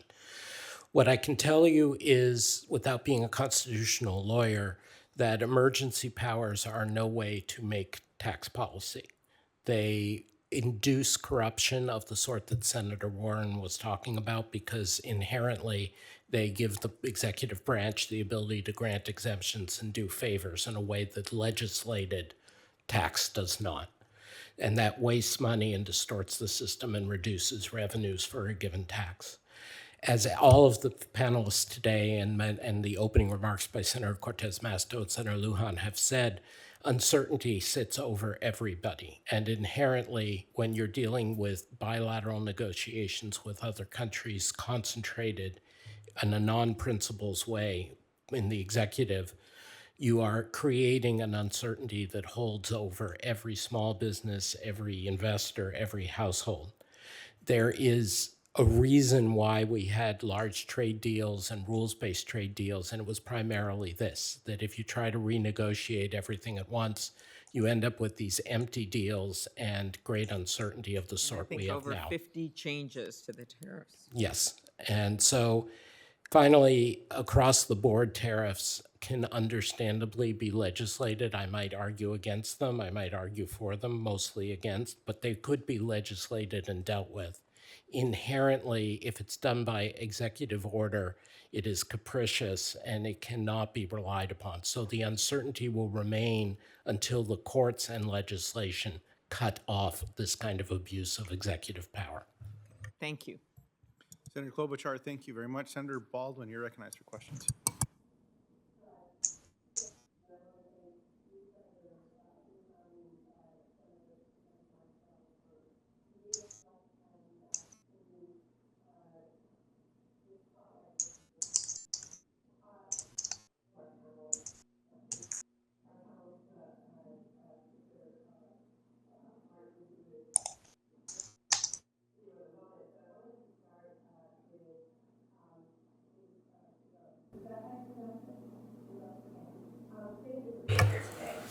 I represent the state of Wisconsin, and farmers in my state remember vividly the pain and challenges caused by the first Trump administration's tariffs. American farmers collectively lost about $27 billion in export sales in the years 2018 and 2019 from Trump's first trade war. And Wisconsin farmers were crushed by the retaliatory tariffs that were imposed on goods that are important to the state, like soybean berries, and ginseng. Many farmers are still dealing with these impacts, making the current landscape a bit more difficult for them. This time around, farmers are contending with a 10% tariff on Canadian potash, which is a critical ingredient in fertilizer. And also unpredictable and chaotic trade policy. Temporary pauses and unclear negotiations bring really no comfort to the farmers I represent, as the threat of more tariffs and retaliatory actions are looming. So I've been traveling around my state, I'm listening to my farmers who are downright scared right now. All they're asking for is a fair shot to compete. And what they are getting instead is this frantic trade war. So can you talk about the changes you've had to make to your operations because of the administration's trade policy and how this uncertainty is impacting your farm? Yeah, thank you for asking that. I think that overall, the answer is just we're stalled. You know, instead of being able to grow and pursue growth, growing on more land, investing in more infrastructure that will save our bottom line in the long term, you know, instead of being confident and making investments that will better our employee working conditions, the quality of our soils, and instead of making any of these investments that would give us a return on investment, either financially or socially or environmentally, we're stalling. We're sort of holding our breath, you know, as we're, of course, farming actively as we have to. It's June. Right. My fields are bustling and full right now, and so yes, of course, we're planting, we're selling, we're doing the thing, but we are not actively pursuing growth because it's really hard to know if we're going to have any financial support from the U.S. Department of Agriculture or many of its programs that support us through conservation practices, through labor practices, through marketing, whether or not we're going to be hurt by these tariffs, and what climate disaster we're going to face this season. Right. So we're just holding tight. Thank you. Ms. Lee, thank you for your thoughtful testimony. I have a written copy, even though I wasn't here when you delivered it in person earlier today. I share your vision for a trade policy that puts workers at the center and an industrial policy that incentivizes domestic production to correct decades' worth of harmful policy decisions that hurt states like Wisconsin and creates and sustains good-paying, often union jobs that are a proven pathway to middle-class status. But this administration has shown that it really doesn't care about workers. While the president claims he's enacting policies to help bring back manufacturing, in reality, he is just paying workers lip service. His tariff agenda is wreaking havoc on the economy, causing supply chain disruptions and destroying the United States' credibility, all while forcing hardworking Americans to bear the costs. As the United States loses footing in global markets and geopolitically, our competitors are more than willing to step in. Can you discuss how the Trump administration's policies are creating opportunities for China to gain leverage over the United States, and how our progress to remain competitive has slowed or at times even reversed? Thank you so much, Senator Baldwin, for that question. And it breaks my heart to see that this administration's turning its back on the world, insulting trading partners, valued trading partners, is actually setting us back and enhancing China's standing and China's ability to engage. You know, during my 4 years in the administration, a big part of what we did was around showing that the United States could be a valued partner, whether it was through labor rights programs in other countries where we wanted to lift up workers. We wanted to make sure that all workers could exercise their fundamental human rights. and to create a contrast with what China was doing, which was doing, investing in infrastructure, but often undermining workers' rights. And now this administration has canceled all of our labor rights programs, all of our AID programs, all of our foreign assistance that was a key way that we were engaged, but also, even more important, on issues like forced labor, where China is an abuser of workers in Xinjiang and in the labor transfer program. We needed to build relationships and friendships with other trading partners like the European Union and Australia and Canada and Mexico, so that they could, and South Africa and Brazil, so that we could work together. This administration doesn't believe in coordination and cooperation, it just believes in bullying. And that's going to hurt all of us. It's going to hurt the U.S. standing, probably, as others have said on this panel, for years, if not decades to come. Thank you. And Mr. Martin, I'm sorry to hear all of the ways that the Trump tariffs have impacted your business. It's clear that the tariffs are one problem, and the haphazard, chaotic way that they are enacted is yet another.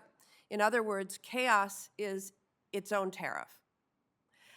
You mentioned that addressing changes in tariff policy takes time and money away that could have been spent growing your business and investing in wages and benefits. Can you walk me through how far in advance you make business decisions and elaborate on how the changing tariff landscape has changed your day-to-day?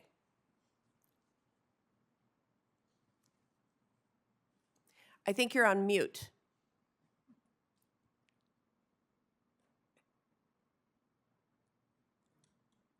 There we go. Yep, we can hear you now. Can you hear me? Okay, great. So, BTI is a distributor. We import products and we resell them to dealers through our website. And so we rely on the manufacturer to make the product, to set the pricing for the product, and BTI then make sure that the pipeline is full, that there's always the right product at the right place at the right time. That is the big challenge right now. Is we can't plan ahead effectively if we don't know what the pricing will be. If the CBP, the U.S. Customs, is not going to line up with the current administration policies, for instance, and we end up having to request credits from CBP for things that weren't correctly applied at the time the goods were received into port. So yeah, there's all these moving parts that it's not something you can plan for. We're just faced with having to mop up the mess as we go. Thank you. I appreciate that, Mr. Wright. More confusion, more uncertainty. I apologize for that. Senator Baldwin, thank you so very much for your questions. Senator Cantwell, you're recognized for your questions. Thank you, Senator Luján, and thank you to you and Senator Cortez Masto for doing this important meeting, and all our witnesses for your important testimony. What a critical moment to understand America's opportunities, and also what devastating contraction can come from not having a rules-based approach. So thank you, Ms. Lee, for talking about that, how I think the poster here, cost, chaos, and corruption. When you don't have a rules-based approach, no one can follow what's going on. No one knows what's going on. The people who are most impacted don't get to discuss those policy choices. This is one of the reasons why we filed the Cantwell-Grassley bill. We think this is way overboard by a White House that never was authority constitutionally given to the president. It's given to us. So the bottom line is we should take it back because he's clearly abusing it, and that is what these court decisions have said so far as it comes to the Economic Emergencies Act, which only gives you the ability to do something for 150 days. Okay, but get to the real immediate damage. Dr. Posen, you're basically saying that it doesn't even matter about the tax cuts in this proposed big, beautiful bill, that the tariffs for most households will wipe that out. So we're not getting anything for the American consumer, in addition to putting huge burdens on businesses, and I say on fiscal policy to boot, because now you have you got monetary policy going to become more expensive, you have businesses who are strapped and stretched, and now somebody's trying to promise consumers something in another bill. It's not going to happen because of this. So, but I'm also intrigued by the fact that, Dr. President, you're also saying that U.S. pattern of production is moving away, that it's going to hurt us most on innovation. And Ms. Lee, you talk about chips and science and what we did to send a price signal in a rules-based way that, yes, we're up to speed to take on some of the biggest innovation challenges in the world today. And if you want to do that, come to the United States of America, whether that was through the Chips and Science Act or through the Inflation Reduction Act with the incentives on exploring so many next-generation energy things. So we were well on our way. I asked one knowledgeable former government person about this, and they said, well, you know, if you go back to growing the middle class, if you grow 2 million people into the middle class, you'll be back to growing the middle class today. Those two bills had already grown in a short period of time over 800,000 middle class jobs because they're high wages. So we had the right approach. We should be doubling down now on workforce training. Instead, we're throwing it into cost and chaos, and so we're really going to hurt our long-term competitiveness as a nation from doing this. So we're not getting any short-term gain. Nobody's going to make any money here, and you're going to curtail our long. So could you, either of you, comment on your analysis of that? Senator, you're absolutely right. Even if our goal is to create more manufacturing or good jobs, by taking away the kinds of inputs that my colleague on the panel from the bicycle world is taking, you can't compete in manufacturing if you're further up the value chain where the better jobs are, if you can't substitute for these imports at any reasonable price. You can't force China to change its behaviors, its predatory behaviors, if you haven't prepared ahead in terms of finding, as the Ali just said, with allies, alternative sources for the things you get from China and dependable sources. And that has all been thrown aside. And ultimately, you're creating this air of uncertainty, which means that foreign companies which have invested here and created good jobs are less and less willing to do so because it's uncompetitive and you can't export from the US to anywhere else. So you're absolutely right. This is backfiring even for its stated goals. Ms. Lee? Yes, just to build on what Dr. Posen said, I mean, this is short-term pain and long-term pain. There is no short-term pain for the long-term gain because we are destroying the rules-based system. Now, listen, I've been a critic, as you know, of the rules-based system. I want to change the rules, but I want to go into the World Trade Organization or into our trade negotiations and bargain with our trading partners and figure out how we can come to consensus. And that may be a slow process, and I wish it would faster, but we can't just blow it up. And I think one of the key things is we're not going to succeed in the global economy by trashing the things that we're good at.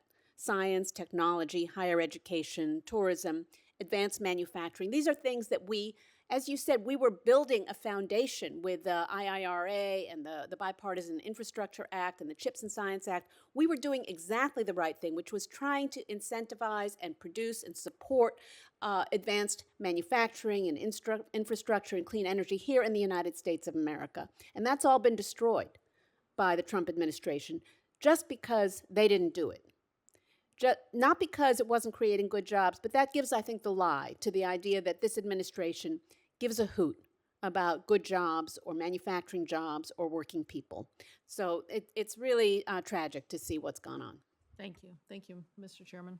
Senator Cantwell, thank you so very much. Leader Schumer, you're recognized. Well, thank you, and I first want to thank Senators Luján and Cortez Masto for holding this. Senator Wyden, you'll hear from. He's one of our, you have two of our greatest experts on these issues. Senator Cantwell, who you just heard from, head of the ranking member of the Commerce Committee, and Senator Wyden, ranking member of the Finance Committee. And first, just to let our audience who are on live stream, who are watching on C-SPAN. Why are we holding these spotlight hearings? For a simple reason. Our Republican colleagues will not hold these hearings and get the views of people who don't agree with them out. They know what they're doing is highly unpopular, whether it's cutting Medicaid, cutting SNAP, eliminating the investment tax credit, or the kinds of crazy tariff proposals that we've seen. And so they just don't want people to know. But we have decided, and this is in this forum under Senator Luján and Cortez Masto's leadership, that we're going to get the word out anyway. They wouldn't call all of you to tell your story, even though when we used to have hearings, they were very much more bipartisan. They don't want the story to get out, but it's getting out. And I want to thank you for coming and participating in that way. We've had a lot of success with lots of people streaming and watching on C-SPAN and other ways our hearing. And look, if there's one word to describe the policy of the administration, it's chaos. And I remember Mr. Navarro back in the first Trump administration. And when I met with him, I said, this guy doesn't know what he's talking about. And at the same time, I said, he's one of these people who he thinks saying something makes it true. Well, actually, as it turns out, he was sort of eased out on the tariff slot in the first administration, and Lighthizer came in, who at least had some rationality on tariffs. But now Navarro's back, maybe for the reason that he pardoned Donald Trump, not because, that he went to prison to not turn state's evidence against Donald Trump for something he witnessed. But now he's in charge. That's probably the main reason Trump likes him. But he's in charge, and it's chaos. And the fact that they could announce a major tariff policy and the Secretary of Treasury, who's supposed to be the economic expert, not even know about it when it was announced, we've never seen anything like this. So there's chaos, number one. And we all know, some of you business people know better than anybody. When there's chaos, businesses freeze. I've talked to the heads of some of the biggest financial institutions in New York, as well as little store owners, including a bicycle shop owner over there. He's not on the screen, Mr. Martin. But they can't plan.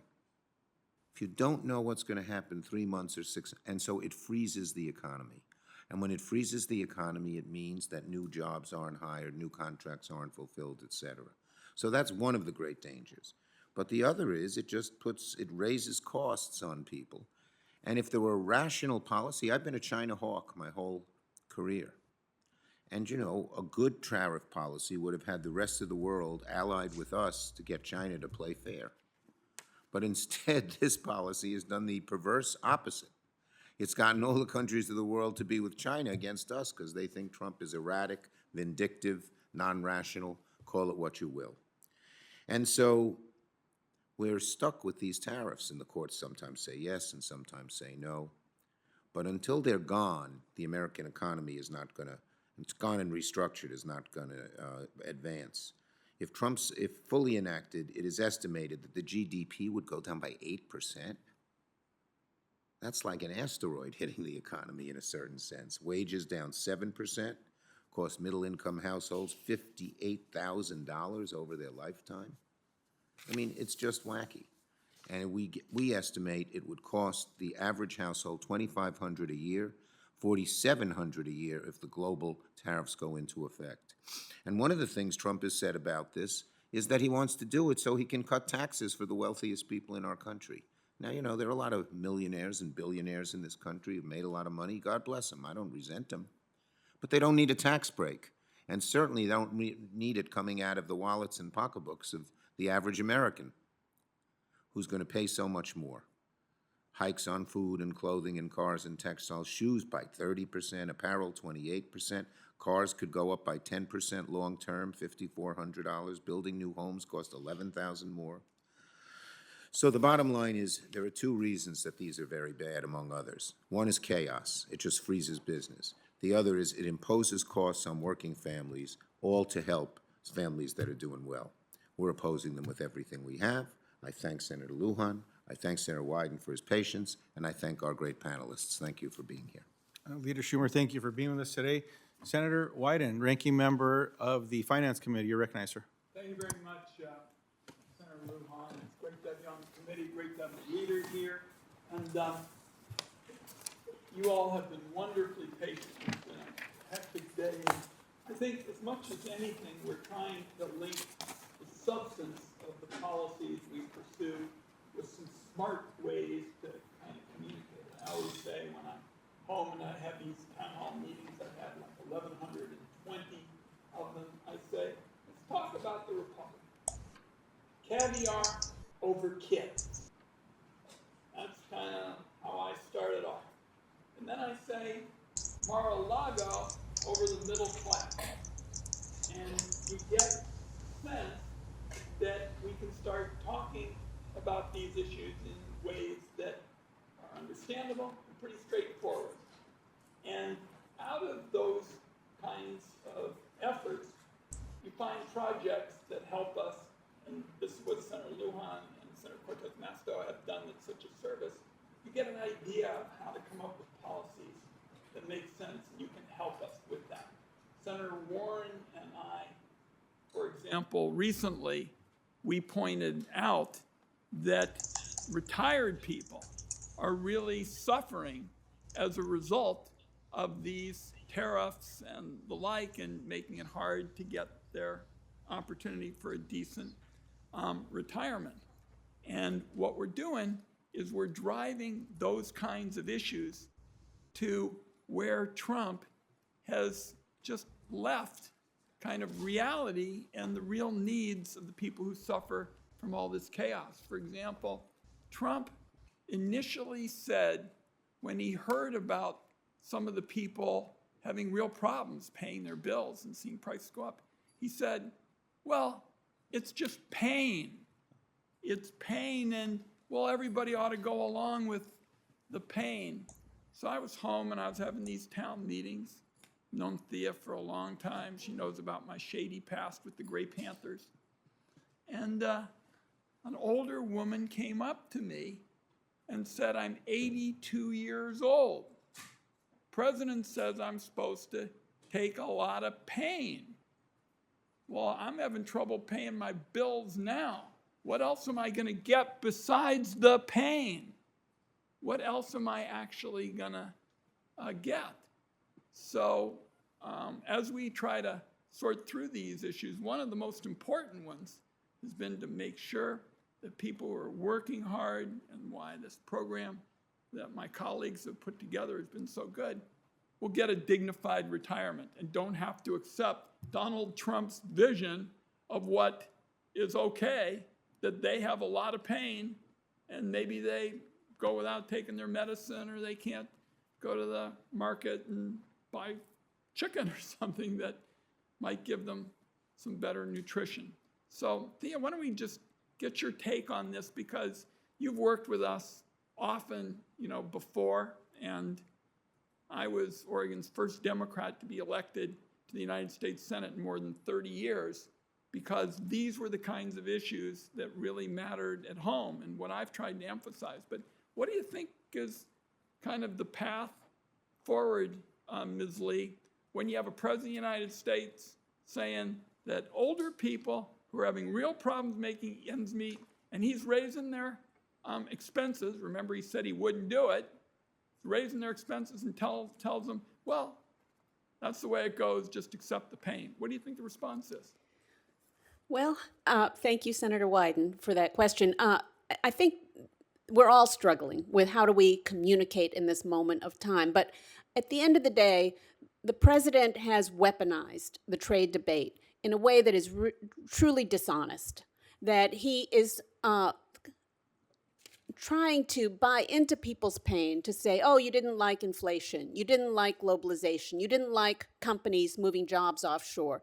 Therefore, I'm going to fix it for you. I'm going to bring all the jobs home. I'm going to, cut inflation on day one. I'm going to stop all the wars. And yet he hasn't delivered any of that. And I think the American people need to hold him and all the members of Congress, including the Republican members of Congress who aren't here today, to account, to say, you haven't even articulated a reasonable policy. We don't know. I think all the business people who are here today who have done an extraordinary job laying out what kind of challenges they face, trying to just do their business, trying to run a resort, a farm, a bike shop, and they can't get their heads around it because, as Senator Schumer said, the in chaos, business can't operate. Business needs certainty. They need to be able to plan ahead. And even the most basic part of what Trump has promised, which is we're going to tell companies they need to bring all the jobs home. That takes time. That takes information. Businesses can't move their factories around or their businesses around if they don't even know what the tariff policy is, what the budget policy is, what the tax policy is. And so I just want to thank and appreciate that the Democrats in the Senate Finance Committee are having these conversations, are lifting up these challenges. We have Senator Van Hollen here, but let me make an invitation to you and to our panelists, because I share your view. We have to expose the policies that are causing pain to these retirees. But one of our other colleagues, Senator Van Hollen, makes a very good point, and he's done it with me to the point where I'm thoroughly convinced, and that is, he said, look, let's definitely talk about the flaws in this horrendous bill that's come over from the House. But increasingly people come up to me, and I don't think Senator Van Hollen put him up to it. He's kind of my friend, and they say, hey, basketball player,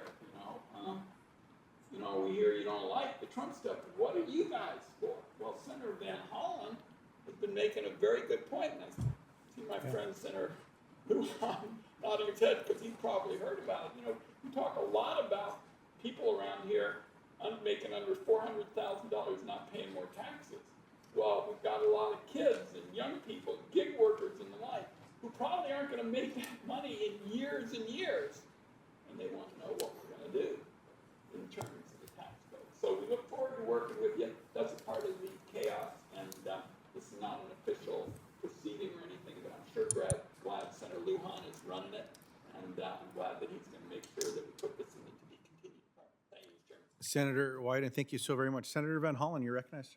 Thank you, Senator Luján, and before he leaves, thank you to my friend Senator Wyden as well, and for all your good work on finance. And you probably pointed it out, but we really should be having formal official hearings to discuss the impact of this crazy tariff policy, which is driving up prices for Americans and creating all this uncertainty. That's what would happen if Republicans were doing their job. And I know a number of them agree with us, but I want to thank all of you for being here today for this purpose, and thank you, Senator Luján, for organizing it. And Emma, it's great to see you again. Emma's a Maryland farmer, and it wasn't that long ago, maybe a month ago, a little longer, that I had a chance to visit her farm, and she brought together a number of other Maryland farmers, and we discussed two things. One, we did discuss the harmful impact of the freezes on a number of USDA programs, especially the effort to provide local fresh food to our kids in school, which seems to be an obvious win-win for everybody. But the other was the impact of this tariff policy. And Emma brought together folks. We were in her barn, and that was a consistent message from Maryland farmers, was that the chaos created by the tariffs was hurting them. We've heard reports of many Maryland businesses who just couldn't keep their doors open. Others have had to lay people off. So I want to thank all of you for being here to testify to that. And I will just say that during the first Trump administration, when they applied very big tariffs to China, China retaliated, as we all recall. Farmers really took a big hit at that time. And in order to politically deal with that challenge, Donald Trump took $28 billion of our taxpayer money to give to farmers. So in the end, we all paid for it. You either pay for it in higher taxes or higher deficits, or you pay for it through higher prices, sometimes both. So, Ms. Jagos, if you could just zero in a little bit more on the conversation that we had and your what you're hearing directly from your peers, because we want to encourage, in my view, more people, young people to go into farming, but we should make it easier for them to do it, not harder. Yeah, absolutely. I mean, it's one thing to say that business owners can just stall. We can just kind of hang out and wait. But farmers have to make the decision in the spring to plant or not to plant. And we've already made that decision. It's June.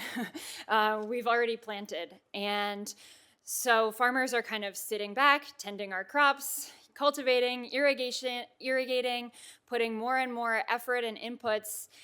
And at the same time, the USDA and the tariff, red light, green light situation is making it so that we have no idea if we need to take off farm jobs to make ends meet this year, or if we can actually make a living based on our crops. And what you mentioned with the cancellation of the local food for schools program, it makes it really devastating. I mean, farmers like me have made tons of investments in additional land, in additional labor, in additional infrastructure to reach the quantity of students and schools that these institutions require. It's making, the creation of the local food for schools program really made opportunities for small businesses to grow and to diversify our sales streams. And at the same time that this administration is saying that they really want to revamp and revamp local or school lunches and the breakfast programs and to make them healthier, at the same time, they're gutting the very programs that we have spent years developing relationships with and investing in that infrastructure and equipment to meet those customers. So we're sitting here thinking, okay, they're saying that they want to feed the school children healthy lunches. We've been growing that food. We've been serving it to them. And they canceled the program that's doing it. And I think that's just one of the parts of this administration, the chaos and really just the saying one thing and doing another that we've all been experiencing in our industries. I have one short of the ground. Thank you. Thank you, Mr. Chairman. Thank you for that. And as you point out, you're getting hit both ways, right? Coming and going by the actions of this administration. Mr. Posen, you mentioned the Ivory Coast example.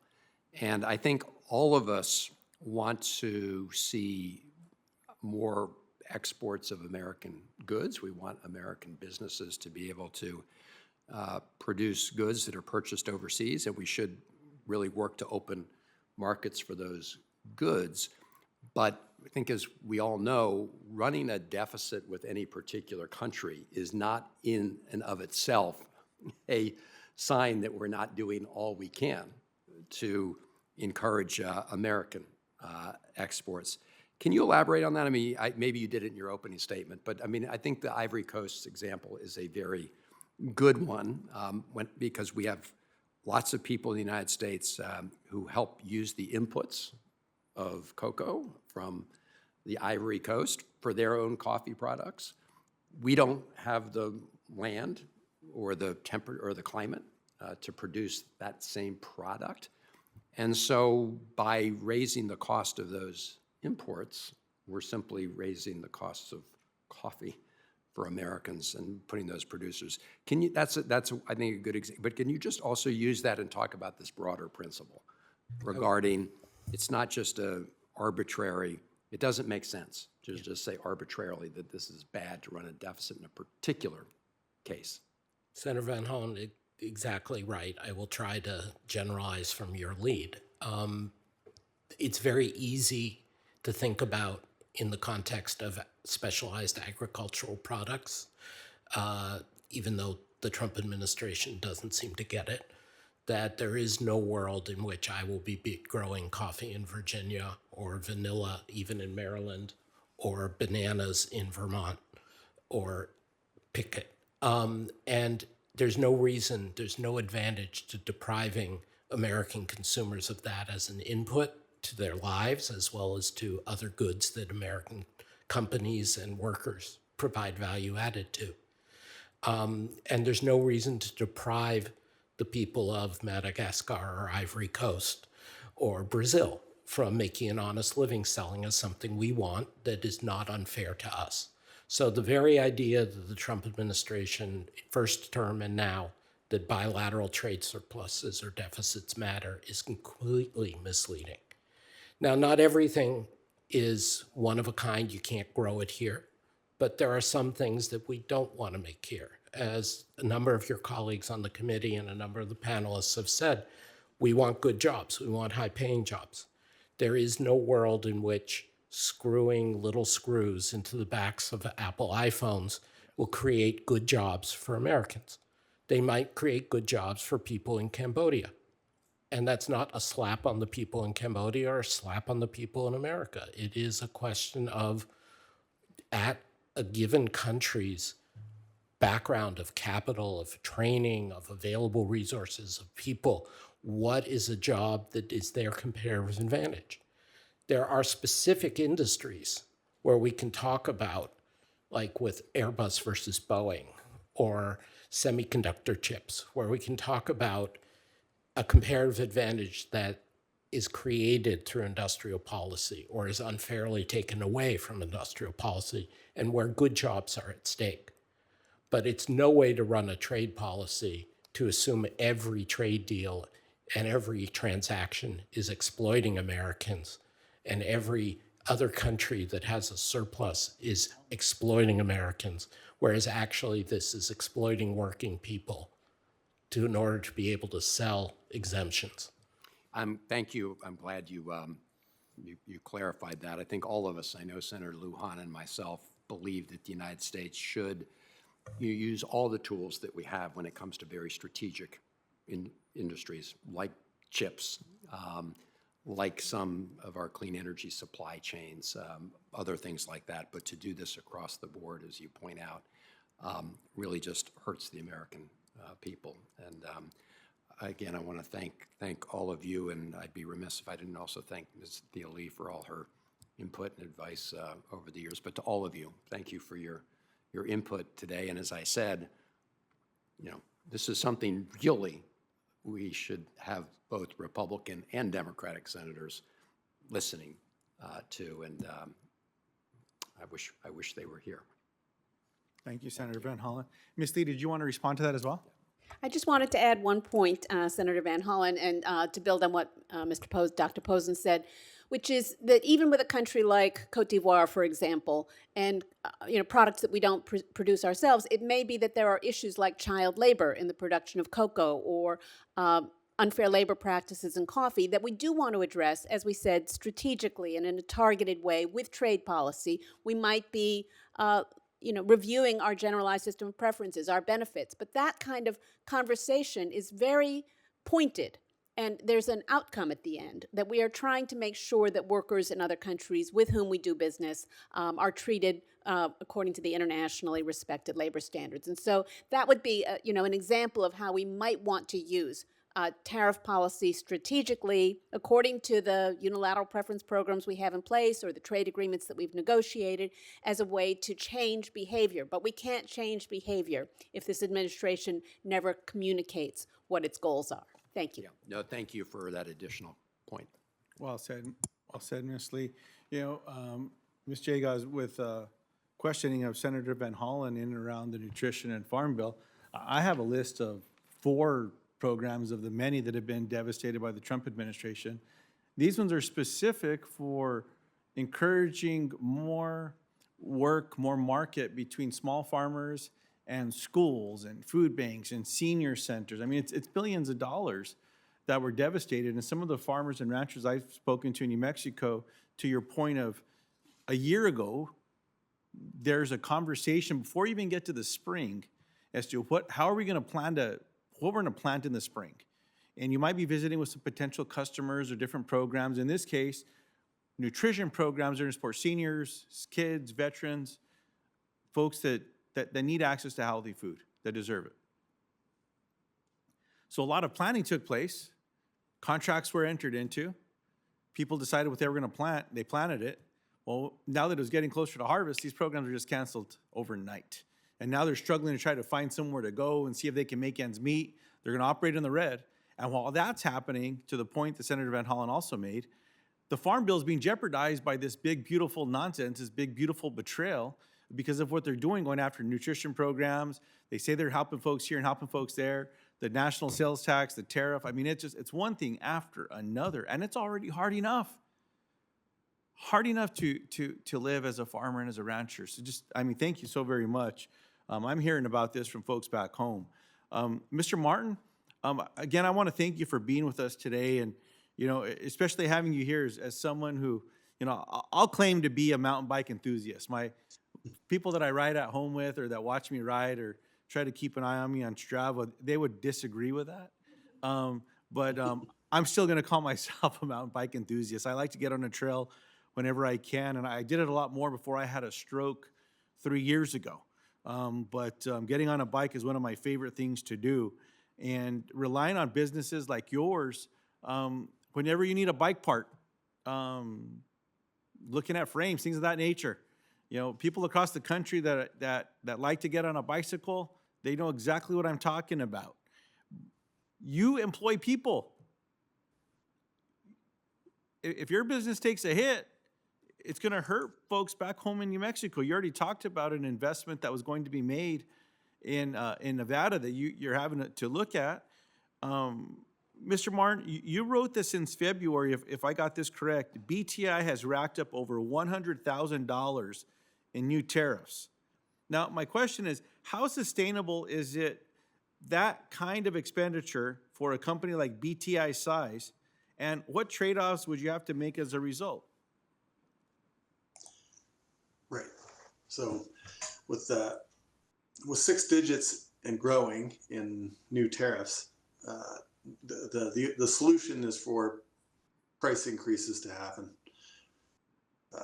Otherwise, we look at cutting other services for our customers, like free shipping and so on. So at the end of the day, it has to come from somewhere. So ultimately, what we are seeing is the bike industry is raising prices. Most of the large brands have started to do so this month. While the inflation numbers don't really show the effects of the tariffs, well, that's because there's a lag, and due to deliveries coming from overseas, it takes time to get here. And our vendors are careful not to raise prices too soon because they want to remain competitive. So everything's coming to fruition right now.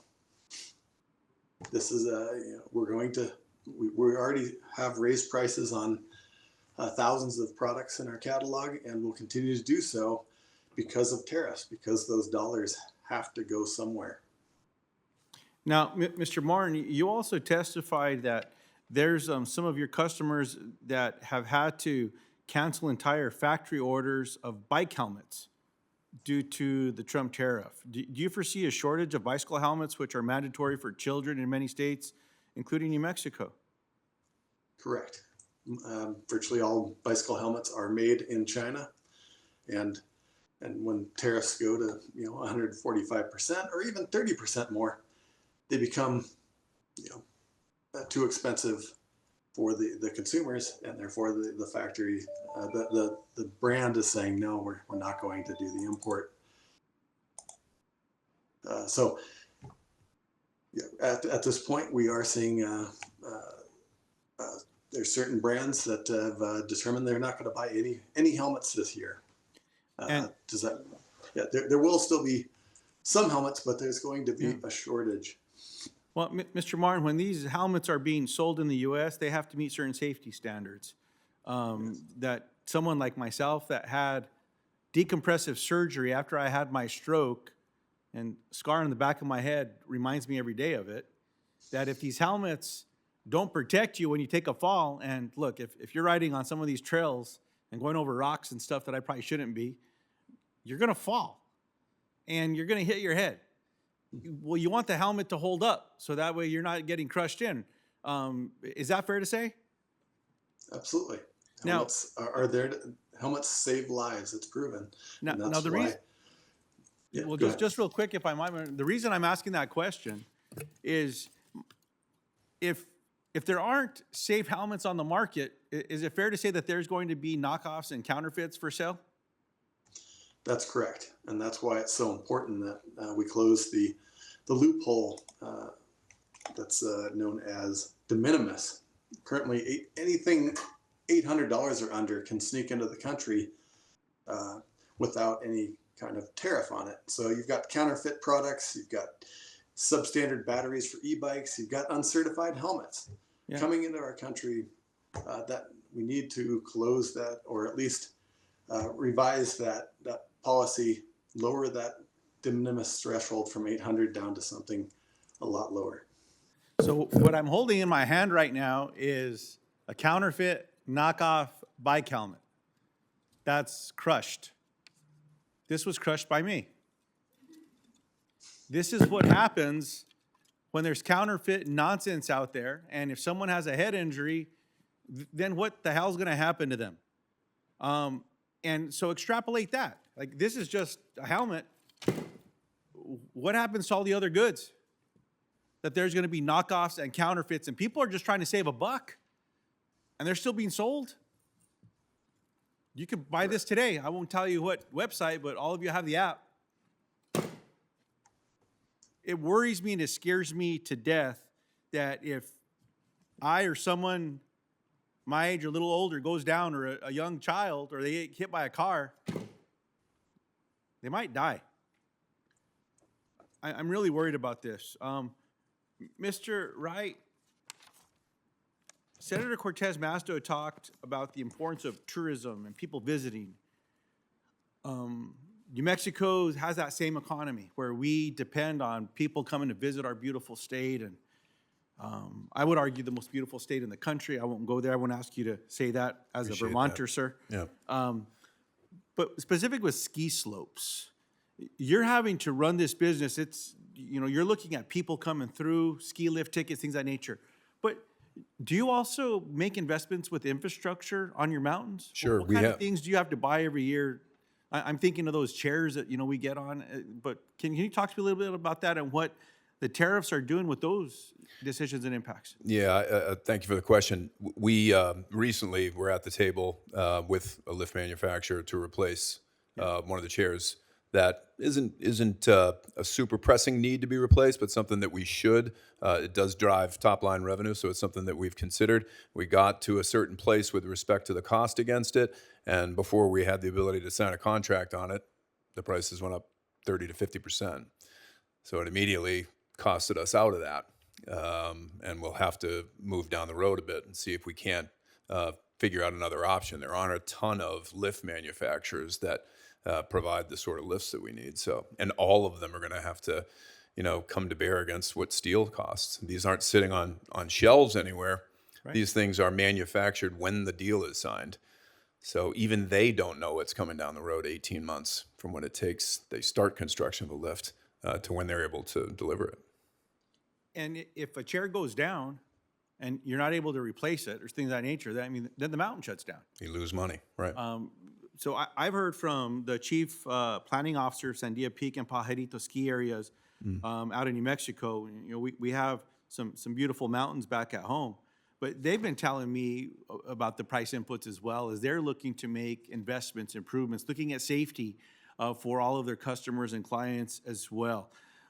If ski mount operators like those in New Mexico or Jay Peak in Vermont are paying more for imported parts, equipment, and infrastructure upgrades due to tariffs, how quickly do you have to pass that cost to visitors with higher lift ticket prices and to try to even recover? It would be immediately. I mean, if we had the wherewithal in the first place to be able to afford these upcharges on these the lift infrastructure specifically, it would get passed on immediately. The real reality of this is that for the middle market ski resorts, like the one that I run, it is tough to compete against the Vails and Alteras of the world that own 60, 70% of the market. They buy a lot of lifts. They can negotiate prices differently. They can push prices back onto their customers differently.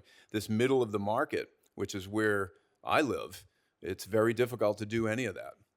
So it's really something that we would probably go without for some period of time, cross our fingers and hope for a change in administration, frankly. So that's on top of international travelers being discouraged from coming to the United States, like friends from Canada, allies, trade partners. I mean, it's just one thing after another. Ms. Jagosz, if President Trump's tariffs force you to make tough choice to raise your current produce, because I think it's clear and it's been established, the prices have gone up, and we can point directly to the tariffs as well. How would this impact your current customers? Well, we would lose the lowest income customers right off the bat. And so that closes a percent of the market off that is addressable for us. It would force us to advertise to more higher income families, and sort of that sucks some of the purpose out of it for us. I didn't start a farm to only feed rich kids food. I started a farm to feed my community, and that includes everybody across all income levels. So for me, I'm going to try to find ways to still feed those living with food insecurities in my community, because that's what I believe in, but it's just going to make it a lot harder. It's going to make it harder to do with my CSA subscription, the community supported agriculture subscription. That's the backbone of my farm. We might have to look at totally alternative methods, like asking people to pay it forward and pay more for their box than we're charging to help people who can't afford it. We're going to have to get creative, but it's not obvious how we would keep serving people in lower income. Yeah. And I want to say that we collaborate with a lot of nonprofits for food as medicine programs, and besides nonprofits, hospitals like Johns Hopkins, who have found that families at the intersection of food insecurity and chronic illness really can be a lot of the negative effects on their lives can be mitigated by access to fresh produce. And so a lot of these programs are literally prescribing people and families with fresh produce from farms like mine. And it's just going to be harder for those people to afford on their own. Well, this comes on top of conversations I've had with faith leaders who are worried about what's going to happen to their food pantry for members of their church, their synagogue, their temple, whatever it may be. Food banks are worried about what's going to happen right now. And they say lines are getting longer. That right now, lines at food banks are almost on par with what they were seeing during COVID, because it's tough out there financially for so many families. And look, I'll just remind us all that those tough times could happen to any one of us at any time. That's not something that we should lose sight in. I appreciate that. Now, Dr. Posen, New Mexico families, as I just stated, they're already struggling. There's already challenges financially back in New Mexico, high cost of living, lingering inflation from COVID-19 pandemic, and this legislation that is about to be sent to President Trump from Republicans in the House and Senate.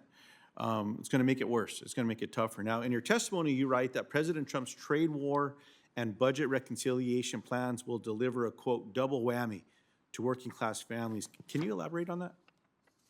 Thank you, Senator. Yes, because we can do, as a matter of objective analysis, who pays and who benefits from a given tax. And it is very clear from the analysis of the Peters Institute, but also basically by every independent entity that doesn't work for the Republican Party directly, including center-right organizations, that this is a combination of a tax on people's consumption that hits lower-income people hardest, that's the tariffs, and a tax set of cuts that benefits primarily the highest-income people and on net gives either trivial or nothing to lower-income people. That's the rest of the reconciliation process. And then you get things like shortages and unemployment, because this is a negative income shock in economic terms. You're reducing the ability of households and American businesses to purchase things they otherwise would want and need. So It can show up as inflation, it can show up as unemployment, it can show up, as some of my colleagues on the panel were discussing, as shortages, which we saw during COVID. That's a different form of inflation, a different form of income loss. It doesn't necessarily show up in the CPI for the Fed to deal with, but it means that your purchasing power has gone down, which hits lower income people. So it is a double whammy, then it really is a triple whammy, because then, of course, the cuts that are being made, such as Medicaid and SNAP, are also primarily at working people. So I'm a nonpartisan institution that I represent. I have personal views, but that's not the point. This is just facts. The distribution of impacts of the Trump tariffs, of the proposed tax legislation, of the cuts, all of them are negative for low-income people. They're negative even for middle-income people. They are only positive to some degree for high-income people. That's just facts. Well, and I'll remind you, Dr. Posen, that it's not just the nutrition programs and Medicaid. Medicare's on the chopping block now. My Republican colleagues keep saying, well, they didn't put anything to cut Medicare in the bill. Well, they set up triggers under this word that the American people became familiar with called sequestration once upon a time. Another horrible economic policy that said if the numbers hit a certain level, sequestration goes into effect. Over $500 billion in Medicare cuts could result from that. So, I mean, it's one on top of another that we're seeing this happen. Very, very concerning. I appreciate your testimony. Now, Ms. Lee, in your testimony, you made a critical point that bringing manufactured jobs back to the United States isn't just about where goods are made. It's about the quality of those jobs for our constituents, for people here in the United States. Now, can you speak more to how labor rights, collective bargaining, and workplace safety standards must be part of any serious reshoring strategy? Yes, thank you so much, Senator Luján. I worked at the Labor Department in the International Labor Affairs Bureau for 4 years, and I saw what the work of the Labor Department is in terms of wage and hour protection or child labor protection, workplace health and safety, mine safety. And these are the jobs that President Trump and the Doge gang have been attacking. And so you can't talk about bringing jobs home to the United States of America if you are simultaneously gutting the very institutions like the National Labor Relations Board and the National Institute of Occupational Safety and Health and the Department of Labor that are tasked with protecting workers here in the United States of America. So this is very dire, and I'm unfortunately still engaged in all of this work, and to see this the Department of Labor and the staff of the Department of Labor being treated disrespectfully, the programs being terminated without notice, and their programs, as Emma was saying, that are supporting working families, women getting apprenticeships in the building trades, training programs, all the things that support the United States being competitive in the global economy and being able to make sure that not just are we creating a bunch of crappy jobs, we are creating good union middle-class jobs. And this administration actions are completely at odds with that. I appreciate that, Ms. Lee. My father was an iron worker, and my mom's dad, my grandpa Luis, was a carpenter. My brother's IBW. I saw the benefit of coming together. And look, if people were treated fairly and respectfully and valued, all this other stuff wouldn't be needed. But when bad folks are out there preying on people, you need to stick together. And you need to speak with that strong voice. I very much appreciate that. Look, there are many other questions that I have for all of you. I want to be respectful of your time as well today. You've all been tough being here. Thank you for your perspective, your testimony, what you do at home, investing in community, making it about people. I mean, that's what this is all about. In one of the hearings we were in earlier today, it was about transportation and the FAA and all the rest. And there was a lot of conversation, but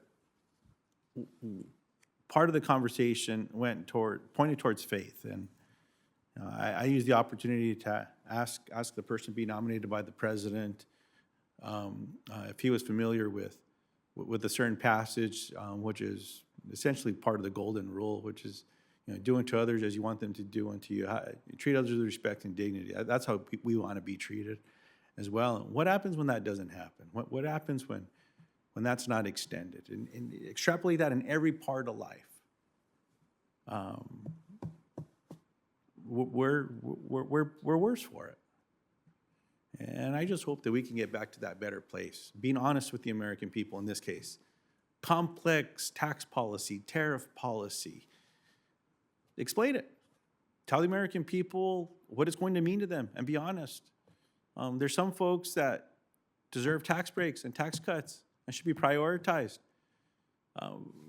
We had a debate on the Senate floor, and some of my colleagues said, well, let's cap them at $10 million. If you're making $10 million a year, okay. You're doing okay. I want you to do better, but if you're doing better than that, maybe you don't need one. And my colleagues said no, and they said, well, what about 100 million? Well, what about 500 million? What about $1 billion? Someone makes $1 billion a year. Congratulations, you're doing well. Maybe we shouldn't be passing policy in the United States to say you deserve a tax cut. Give it to other folks. They voted no. This bill to the top 0.1% is going to put 400,000 extra dollars in their pocket. 400 grand. Some people may not make that in a lifetime. Let's be honest with the American people. Thank you all for being here and answering these questions and sharing your perspective as well. That ends this forum. Thank you all so much. Thank you.